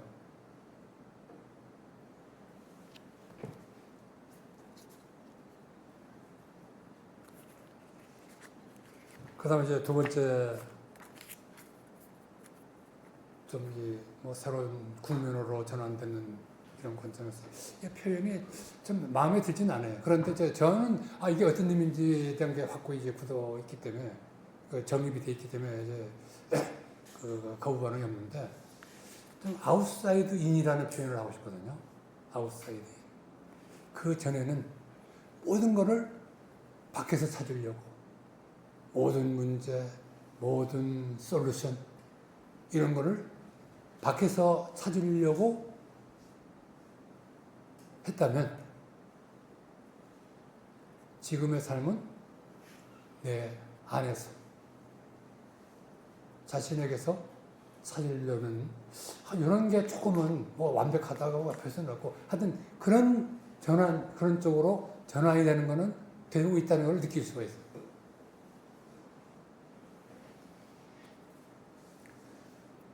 사실은 뭐, 롤모델을 누구를 해야 할거냐. 이건 정말 바뀌고. 우리 벤치마킹 하면서 도요타, 뭐, GE 벤치마킹 많이 다녔거든요. 밖에서 찾아오면서. 그냥 도요타를 알고 GE를 아는 순간 모든 게 다 했다고 생각이 돼버려요. 이게 밖에서 살았다 보니까 사실은 진짜 지위를 품고 도요타를 품고 그 뛰어넘는 LG의 지위, LG의 도요타가 돼야 되는데 그렇게까지 못했더라. 지금 돌이켜 반성해 보면은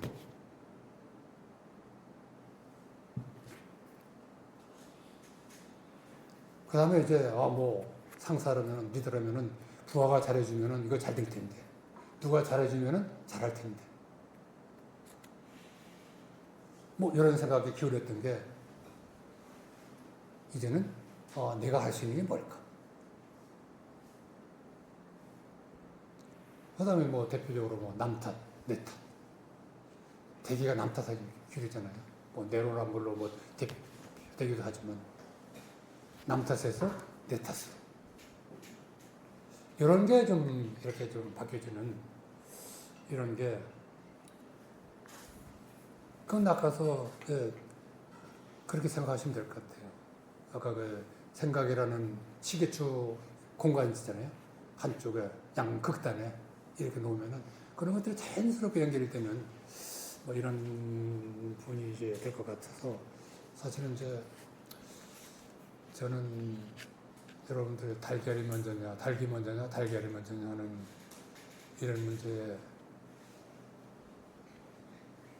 얘기를 하면은 다른 분들은 거기에 대한 답이 없다고 생각하지만 저는 답이 있다고 생각하는 사람이에요. 닭이 먼저냐, 달걀이 먼저냐. 예를 들면은 회사가 잘해줘야 구성원들이 잘할 거냐, 구성원이 잘해야 회사가 잘해줄 거냐. 이것도 사실은 어떤 의미에서 보면 이게 닭과 달걀의 이슈거든요. 답이 있을 것 같아요, 없을 것 같아요? 저는 뭐 답이 있다고 믿는 사람 중에 한 사람이거든요. 먼저 필요성을 먼저 느끼는 사람이 먼저 하면 된다. 회사 일을 먼저 해야 된다고 생각이 되면 회사를 먼저 보고, 내일이 먼저 해야 된다고 생각되면 내일이 먼저 한다. 뭐 이런 부분들이 뭐 수없이 그런 그 상황이 우리 앞에는 이제 전개되고 있다고 보거든요. 그래서 이게 저는 이제 이걸 어떻게 해야 하느냐 그러면은 제가 이제 그 대표 시절에 사무실이 역삼동 근처에 있고 우리도 비서가 내하고 비슷한 저 일산 근처 어디 조금 떨어진 데 살고 뭐 이러는데 보통 생각하면은 뭐 비서는 사장보다 먼저 와 있어야 되는 게 통사적인 개념이잖아요. 그래서 나는 이제 달리고 해가지고 나는 뭐 기사가 있고 하니까 언제든지 필요한 시간 있으니까 니는 통근버스 타가지고 내보다 늦게 와서 참 내내 안 된다는 거를 사정사정 해가지고 그렇게 이제 셋업을 해놨거든요. 근데 이따금씩 내보다 먼저 와 있는 그런 상황이 있어요.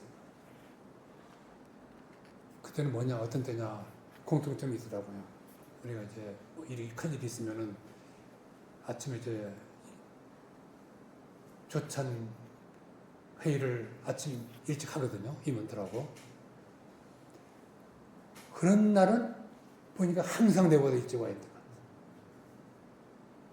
근데 그 모습을 보면서 야, 이게 닭이 먼저냐, 달걀이 먼저냐에 대한 해법을 나는 좀 생각을 하죠. 필요한 사람이 먼저 하면 된다. 본인이 필요하니까 먼저 와 있고, 내가 필요하니까 내가 먼저 와 있고. 이런 연장선상에서 그 해법이 없다고 생각하는 그런 모든 것에는 그런 해법이 존재한다. 이런 생각을 좀 정립을 자리매김 하게 돼 있고, 뭐 예를 들어 뭐 경쟁도 그런 것 같아요. 옛날에는 내 곁에 있는 뭐 입사 동기하고 진짜 치열하게 경쟁해가지고 이겨야 되겠다. 이런 게 그때의 나의 모습이었다면 지금은 어제 나보다 조금 성숙해지는 나의 모습을 찾고 싶어. 비교도 그런 것 같아요. 비교도. 사실 저는 이제 일산에 살면서 한동안은 강남에 사는 사람들이 진짜 부러웠었어요.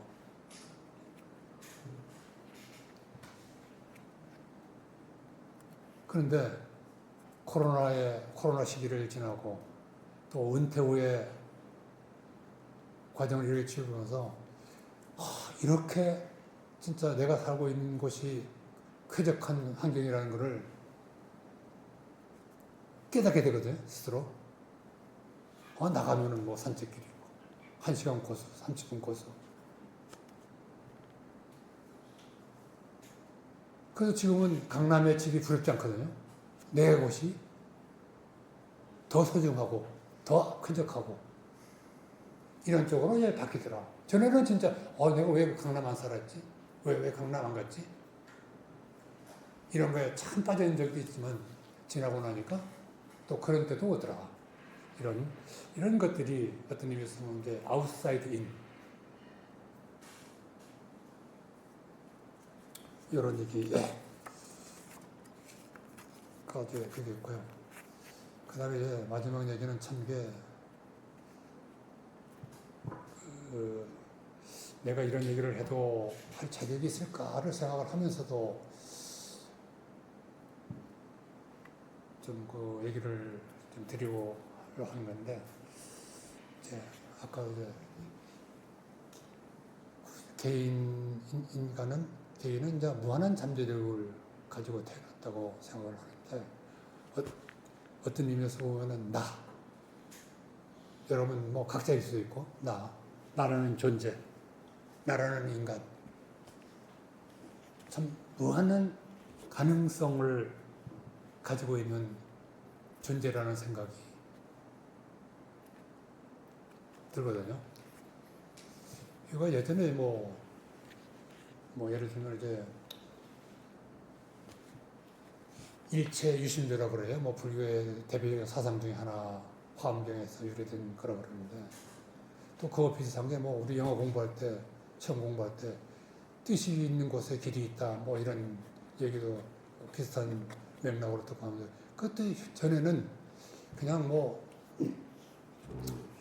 모든 게 마음먹기에 달려있다 하는 그 정도의 1차 방정, 1차원 수준의 이런 쪽으로 좀 해석이 됐던 부분들이 지금은 조금은 뭐라 그럴까, 깊이 있는 울림으로 좀 다가오는 느낌을 받게 되는데, 앞에서 얘기한 부분하고 좀 중복될지 모르겠습니다만, 예전에는 뭐 일이나 조직, 회사, 그 속에 있던 어떻게 보니까 거기에 종속되어 있는, 속해 있는 나라고 생각을 했다면, 지금은 내 안에, 나라는 안에 조직이 있고, 일이 있고, 세상이 있고 하는 일, 조직, 세상을 내가 품고 있든, 거기에 종속되어 있는 게 아니고 어쩌면 내가 품고 있을지도 모르겠다는 그런 생각을 이따금씩 해보거든요.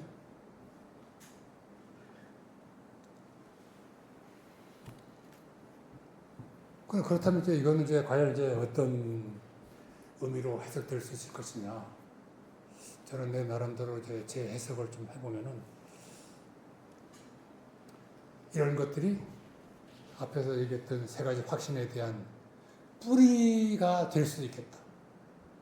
인간의 진짜 가지고 있는 무한한 잠재력, 그거에 대한 뿌리.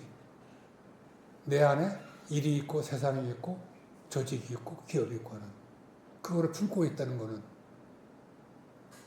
그만한 무한한 잠재력을, 가능성을 얘기해 주는 거 아니냐. 뭐 이런 생각이, 그런 세 가지 확신에 대한 원천이 될 수 있다. 뿌리가 되고 원천이 될 수 있다는 뭐 이런 게 있고, 두 번째는 뭐 이런 연장선상에서 보니까 이제 일상에서 맞이하는 그냥 매 순간순간이 어쩌면 축복으로 다가올 수 있다. 이런 두 가지 메시지를 저는 이제 내한테 던져주고 있다고 생각을 하는데, 조금 시간 더 써도 돼요? 예. 8시 반이 다 되는데 시간이 괜찮습니까? 네. 원장님 괜찮으시다 그러는데 사실은 이제 제가 아까 이제 살아긴 허영호 씨하고 어떤 그 인연도 있었지만 사실은 그건 이제 작은 인연 중에 하나인데 사실 엄청난 큰 인연을 맺고 있거든요. 낙뢰를 맞은 적이 있어요. 낙뢰를 맞아가지고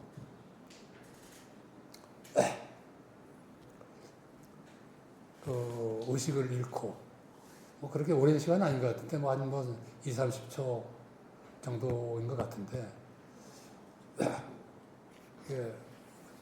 옆에 이제 큰 소나무가 있고 우산을 이렇게 들었는데 소나무하고 우산하고 같이 이제 하면서 요 벨트 밑을 쓰는 거예요. 그래가지고 이제 쓰러져가지고 아산병원에 이송을 해가지고 한 일주일 동안 이제 중환자실에서 했는데 그때 이제 의식을 잃고 딱 깨어 이 의식이 돌아오는 순간에 나는 제 두 발로서 서고 걸을 수 있다는 것은 뭐 도저히 불가능으로 봤거든요. 나는 영원히 휠체어에 의지해가지고 살아야 된다는 생각이 순간적으로 떠오르면서 우리 가족들이 좀 고생하겠구나.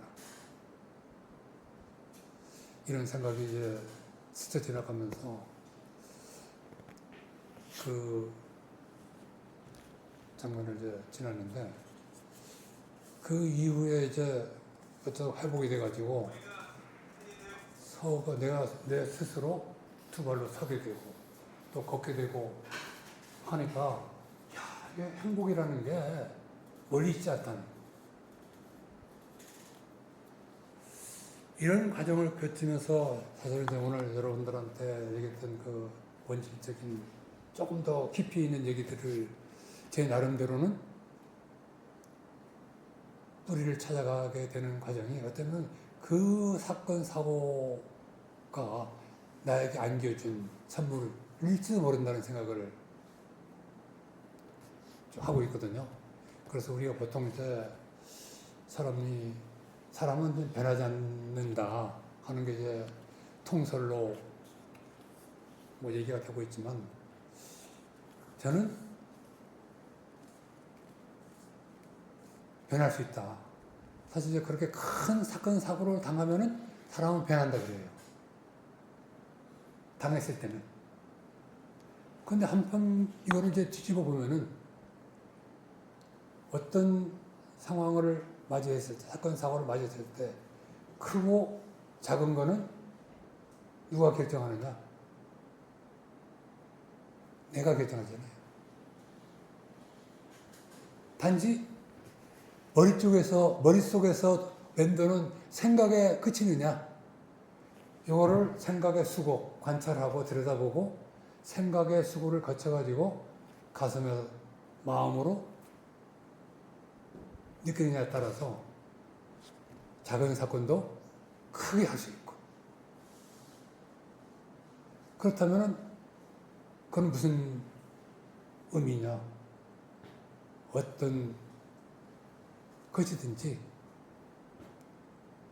큰 생각이 될 수 있고 큰 사고가 될 수 있고 큰 사고라는 것은 사람을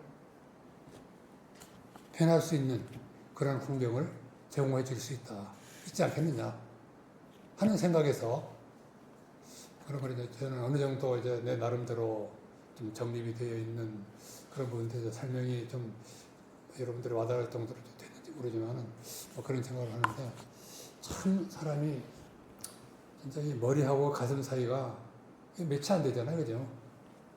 이게 왜 그렇게 먼지? 생각은 있는데 생각은 안 바뀌어.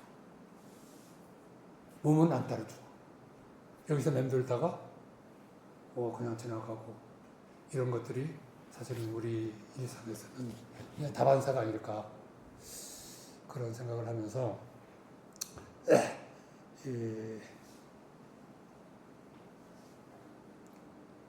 은퇴 후에 내 삶이 어떤 생각을 하면서 살고 있을까에 대한 그 세 가지를 여러분들한테 말씀을 드렸는데, 하여튼 이제 오늘 함께한 여러분들과 함께한 이런 그 소중한 인연이 좀 축복이 될 수 있는 그 기회가 됐으면 좋겠다는 바람을 하면서 제가 이제 말씀드릴 얘기는 여기서 끝내고 여러분들 혹시 나누고 싶은 얘기 있으면은 여러분들한테 그 주인의 자리를 좀 넘겨드리도록 하겠습니다. 제가 좀 말주변에서 좀 표현도 언어하고 이런데 좀 이렇게 경청해 주셔가지고 너무너무 고맙습니다. 감사합니다.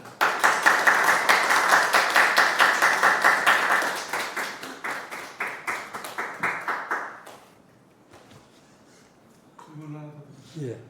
아까 뭐 질문에 조금 좀 다가설 수 있었어요?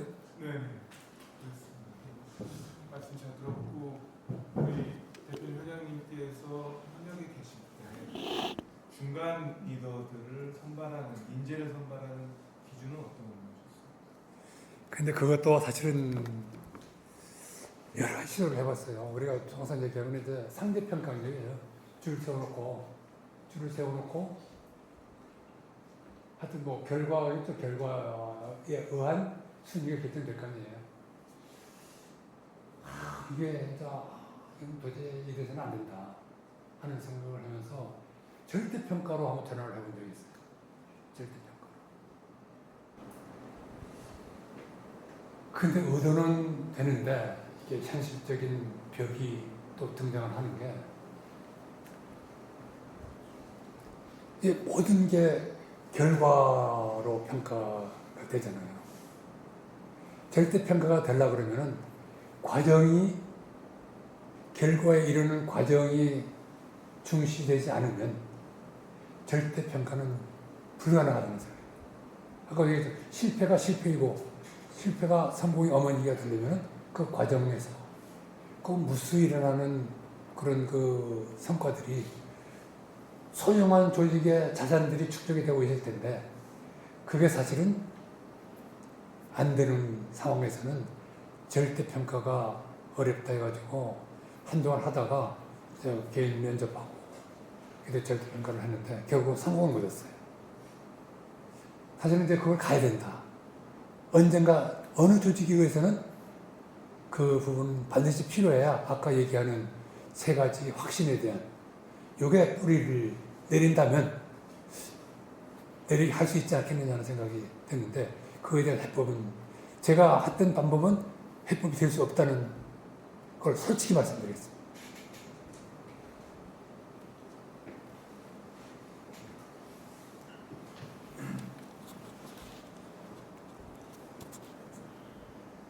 대부분 제가 아까 말씀하신 것 중에 이제 그 인도특위에 근무하실 때 직원들 호칭을 이제 통일하셨다고 그러지 않습니까?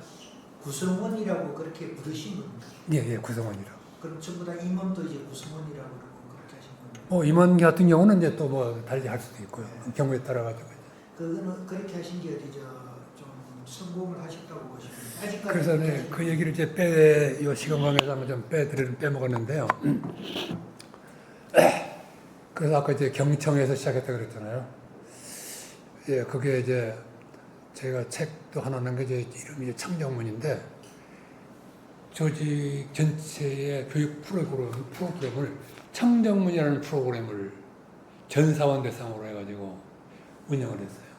청정문이라는 거는 경청의 청, 정은 인정, 상대방을 존중하고 인정하는 요게 정, 문은 질문, 요 세 가지 꼭지로 해가지고 그 전사원 교육을 운영하면서 진짜로 그 왜 구성원이냐 하는 것들을 진짜 느끼고 서로 토론 과정 거치면서 해가지고 저는 뭐 이게 정량적으로 평가하기는 좀 어려울지 몰라도 정성적인 평가로 본다 그러면 뭐 꽤나 성공한. 그러니까 이제 아까 얘기했던 이제 질문에 대한 부분들이 정답을 요구하는 게 아니고 각 개개인의 명답, 각 개개인의 생각을 받아들일 수 있는 그런 상태로 됐으니까 그것만으로도 굉장한 조직의 전체에 미치는 영향은 있지 않았을까 하는 그런 생각을 해봅니다.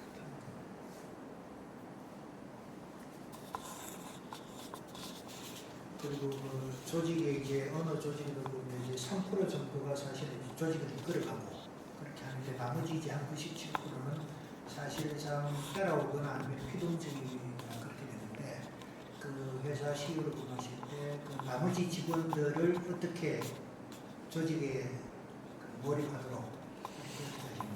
그러니까 이제 그게 참 어려운 일 중에 하나인지 모르겠지만 전체로는 저는 이제 조직 전체 인원을 100으로 본다면은 뭐 10대 80대 10이라고 생각이 들거든요. 다시 말해 인재가 내가 받고 있는 월급보다 더 높은 가치를 수행하는 그야말로 우리가 인재하는 재산의 요 인재가 한 10%, 80%가 인재. 그냥 쉽게 얘기하면은 내가 받는 봉급만큼 일하는 이런 수준은 80%. 그다음 하위 10%는 상위의 반대. 그 재해의 해자. 진짜 없어지면 좋은, 쉽게 얘기하면은. 그런데 중요한 거는 그 80%는 어디로 쏠리느냐. 위가 강하냐, 밑에 강하냐. 분위기에 쏠리는. 개개인을 어떻게 할 수는 없을 것 같아요. 그래서 사실은 저 조직에서 나는 교육이라는 게 상당히 중요하다는 생각을 하거든요. 그래서 저는 뭐 작은 기업 조직이었지만 진짜 그룹에서 교육은 제일 많이 하는 회사예요. 그런 것들이 그런 거하고 이제 좀 섞이면서 좀 괜찮았다는 생각을 예를 들면 이런 적이 있었어요. 회의를 하는데 우리가 이제 한창 뭐라 그럴까 어려운 위기 상황을 극복해가지고 이제 좀 성장 단계로 한번 진입해가지고 뭐 목표 1조 원 목표 세워가지고 하는 뭐 비전하고 목표 세워가지고 하는데 이 팀장들하고 이제 얘기를 하는데 어느 팀장이 이제 사장님한테 고민이 있다 그러면 무슨 고민이냐 그랬더니 사실 구성원들하고 얘기를 이제 하는데 회사에는 비전이 있고 목표가 있는데 나의 목표는 무엇이고 나의 비전은 무엇입니까? 이런 질문을 하는데 솔직히 답변할 방법이 없습니다. 이런 그 얘기를 들어가지고 사실 이 바쁜 시기에 그런 거 생각하지 말고 그냥 따라오시면 되지 않느냐. 뭐 이런 생각도 한 가지 방법이지만 그래? 한번 그게 어떤 내용인지 한번 드러나 볼까? 이런 생각 두 가지 상황이 교체를 하는 거예요. 그래서 그때 이제 셀프 멘토링이라는 교육 프로그램을 만들었어요. 쉽게 얘기하면 이제 조직의 비전과 나의 비전은 얼라이먼트가 될 것이냐. 이게 하나의 이제 주제인데 사실 그 내용 보면 별거 아니에요. 내가 왜 여기에 출근해 있지? 나의 비전과 조직의 비전은 진짜 그야말로 관계가 없는 것일까? 이런 몇 꼭지의 주제를 놓고 서로 토론을 하게 만드는 게 교육이에요. 그 주제별로. 이제 그 조직을 꺼내고 났더니 자연스럽게 조직의 비전과 나의 비전. 조직의 목표와 나의 목표는 관계가 있다. 관계가 있을 수 있다. 관계가 있다. 이런 쪽으로 이제 통일이 되는 거예요. 내가 그런 쪽에서 보면서, 야, 교육이라는 게 참 중요하구나. 그러니까 이제 스스로 자기한테 질문하고 스스로 그거에 대한 답을 할 수 있는 이런 조직. 그게 다시 말해 아까 얘기한 삼요에 대한 내가 이 일을 왜 해야 돼요. 이것도 같은 맥락이라고 생각하거든요. 내가 왜 여기에 와 있고 여기 있는 동안 나는 어떻게 생활해야 되고 과연 조직 공동체의 선과 나의 선은 따로 가는 걸까? 그런 토의를 하다 보면은 조직에 이로운 것이 나에게 이로운 거고 나에게 이로운 것이 조직에게도 이로운 것이다.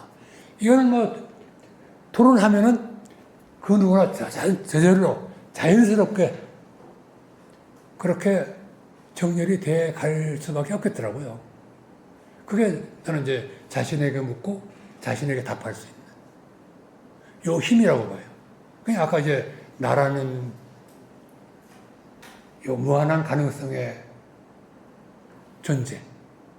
내가 내 안에 조직이 있고 사람이 있고 일이 있고 그 세상을 품을 수 있는 요거는 사실은 이제 나에게 묻고 내가 답할 수 있는 그런 과정을 거쳐야만이 그런 어려운 과정을 거치면서 축적되는 거 아닐까 이런 생각을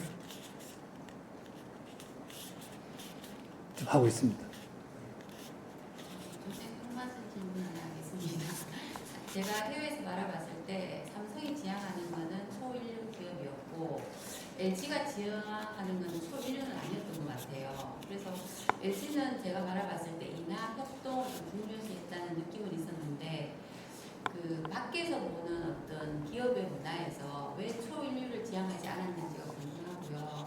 아까 또 강의 내용 중에서 소통의 접점에서 공동체가 토론하면서 어떤 발전의 방법을 모색한다고 했는데 LG에서는 실제적으로 어떤 방법으로 그런 걸 그러니까 실제 조직 속에서 리더한테 반발하는 어떤 부하 직원들도 많았을 거 아닙니까?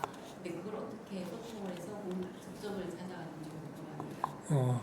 그 첫 번째 질문은 제가 뭐 LG전자를 LG를 대표할 수 있는 위치에 있지 않아가지고 저는 이제 작업은 조직 이게 LG 이노텍이라는 내가 관장하는 조직에 대해서는 그런 부분을 지향을 했거든요.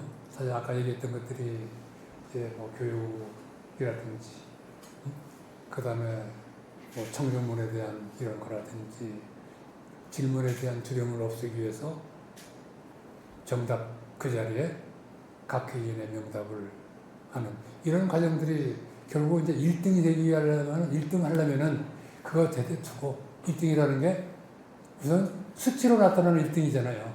1등이라는 거는 지금 말씀하신 인류라는 거는 1등을 넘어야 그거거든. 인류라는 거, 초인류라는 거는. 그런 의미에서 보면은 저는 살아있는 생명체로서의 기업 이런 방향으로 간다는 게 나을 의미에서 보면은 과정을 축적에 거치면은 인류로 가는 그런 길로 관문으로 통한다고 생각하는 사람이어서 그런 과정들을 이제 거쳤다고 생각하는데 LG 전체로는 제가 좀 답변할 수 있는 상황에서 그는 각 기업마다 조금씩 다른 이런 부분들이 있다고 생각하고요. 두 번째 질문이 제가 좀 소통. 소통. 네, 부하 직원이 그러니까 내가 이 길이 아닌데 이 길 아니에요 하면서 막 했을 때 그걸 어떻게 공동체적으로 리더를 이끌어가셨던 그런 샘플이 있어요. 그러니까 그건 하여튼 뭐 서로 다른 얘기 이런 거를 계속 얘기하고 토론하고 이런 과정을 통하지 않으면 안 된다고 생각합니다. 그렇다면 내가 다를 수도 있고 틀릴 수도 있고 상대방에서 들을 수도 있고 다만 어려운 거는 이 바쁜 세상에 그런 쪽에 진짜 관심을 가지고 지속적으로 할 수 있느냐 요 이슈를 낳는 것 같아요. 왜냐하면은 뭐 기업을 운영하는 사람 입장에서는 누구나 좀 조급해지고 하는 이런 것에 있어야 되는데 그런 조급함에서 조금은 빠져나올 수 있는 여유라 그럴까. 그거는 하나의 나는 이제 리더의 뿌리라고 생각하는데요. 그 누가 얘기했죠? 인간은 뭐 흔들리는 갈대라고. 나는 진짜 리더는 흔들리는 갈대거든요. 좌우 상하에서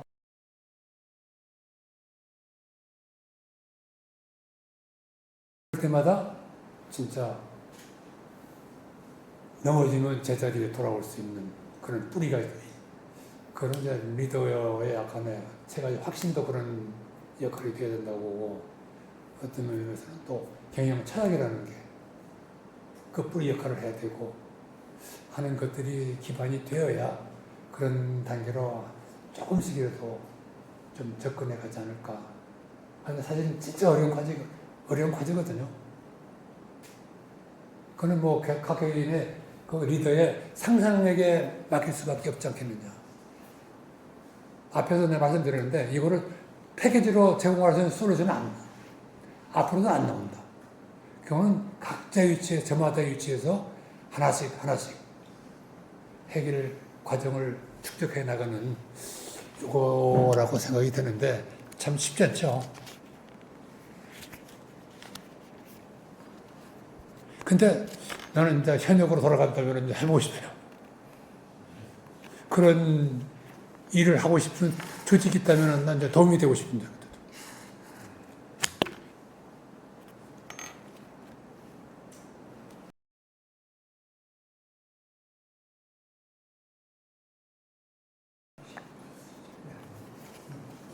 오늘 강의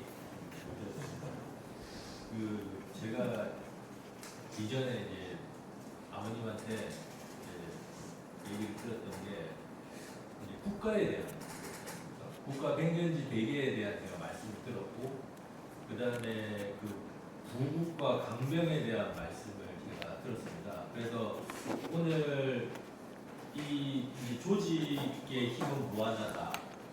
그리고 리더와 구성원 이런 말씀을 쭉 들으면서 그거를 저는 계속 국가와 대비하면서 계속 들으니까 또 더 재밌게 들었기도 하는데요. 그러니까 지금 사실은 각 개개인의 이 말하자면 그 잠재력이나 이런 것들은 거의 무한한 대한민국인데 이게 에너지가 굉장히 그 리더십 부분에서 굉장히 소진되고 있는 것 같아서 아까 전에 말씀 중에 그런 어떤 갈등 상황이나 뭐 어떤 그런 것들이 있을 때 그것은 어떤 이제 변화가 필요한 시기라는 걸 이런 말씀을 제가 들었던 것 같고 그래서 그 이제 CEO로서 그 LG 이노텍이라는 그 조직에서 청정문이라는 이런 프로그램을 강행하시면서 매출을 13배의 어떤 증대를 이뤘다는 건 구성원의 잠재력을 엄청나게 이제 끌어냈다는 얘기인데 그런 말하자면 것이 뭐 가정 단위에서든 아니면 제가 질문드리고 싶은 거는 이 국가 단위에서 대한민국이라는 관점에서 봤을 때 이게 과연 그런 것들이 유효할 수 있을지 아니면 지금 대한민국에서 보이는 그 에너지를 이게 잠재력을 끌어내는 데다가 쓰지 못하고 이게 에너지와 에너지가 부딪히면서 계속 이게 스스로 이제 소진되어 버리는 이런 현상에 대해서 이걸 어떻게 극복할 수 있을지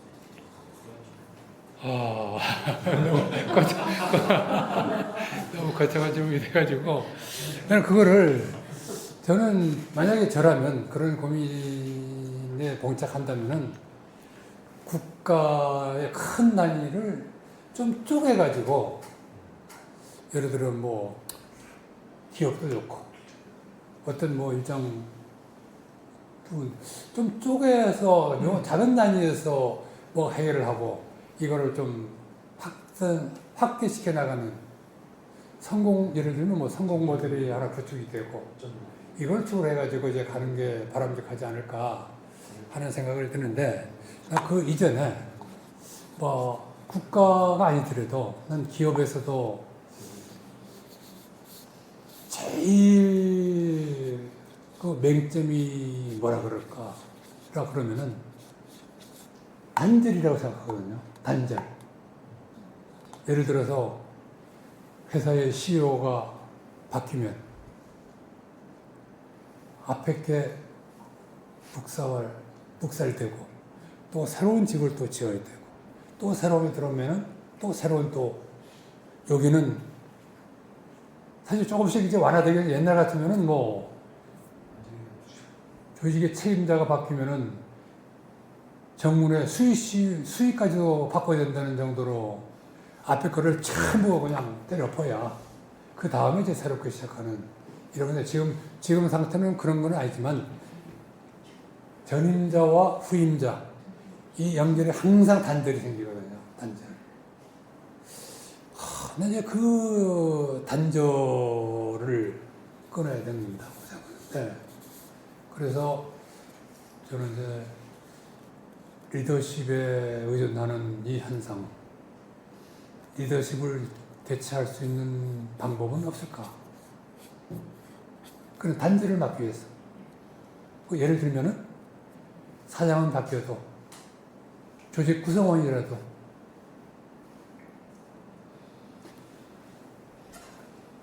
전에 거를 좋은 점은 이어가고 나쁜 점은 개선하고 이런 것들이 순화 작업이 이루어지는 이 어딘가가 있어야 되는데 지금은 불행하게도 전부 최고 위에 있는 여기에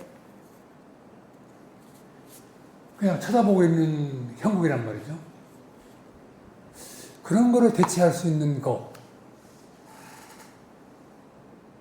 그런 게 어떤 면에서 출발점이 아까 삼료에 대한 접점 이런 거에서 구성원들의 어떤 수준을 생각의 수준 이런 걸 높이면서 진짜 위가 바뀌더라도 지킬 것은 지키고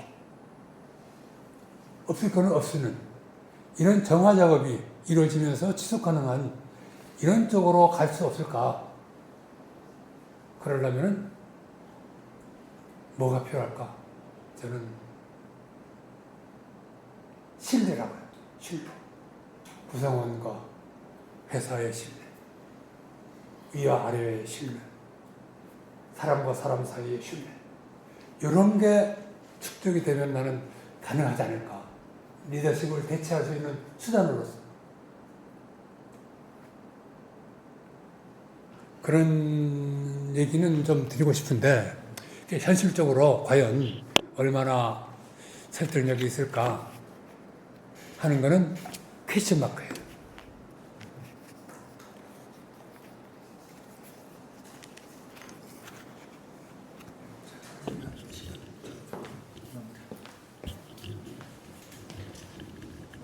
오늘 강의를 이제 들어보니까 우리 그 허 대표님 그 프로필을 보면은 현장 중심의 리더십, 약속을 지키는 조직 문화, 그리고 지속 가능한 성장을 향한 끈기 있는 실행력, 이걸로 이제 그 설명을 하더라고요. 오늘 강의 내용을 들어보니까 이제 그렇게 우리 허 대표님이 살아오신 어떻게 살아오신 그 내용들이 좀 다 이해가 되는 것 같습니다. 오늘 강의를 해주신 우리 허 대표님께 다시 한번 감사의 박수를 드립니다. 간단하게 저희 재능 기부로 강의를 해주셨는데 저희가 간단한 선물로 여기 선물이 없어요. 차자 했던. 고맙습니다.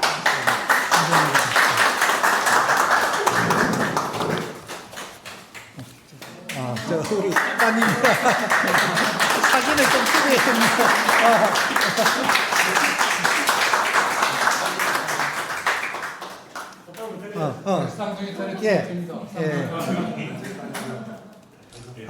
오늘 오셨으니까 우리 같이 좀 더 사진을 한번 같이 찍으시죠. 우리 대표님 잠깐 우리 강의 들으신 분들 같이 한번 같이 잠깐 여기 쓰시죠.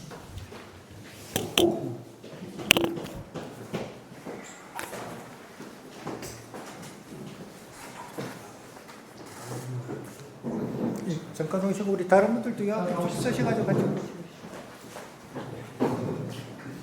앞에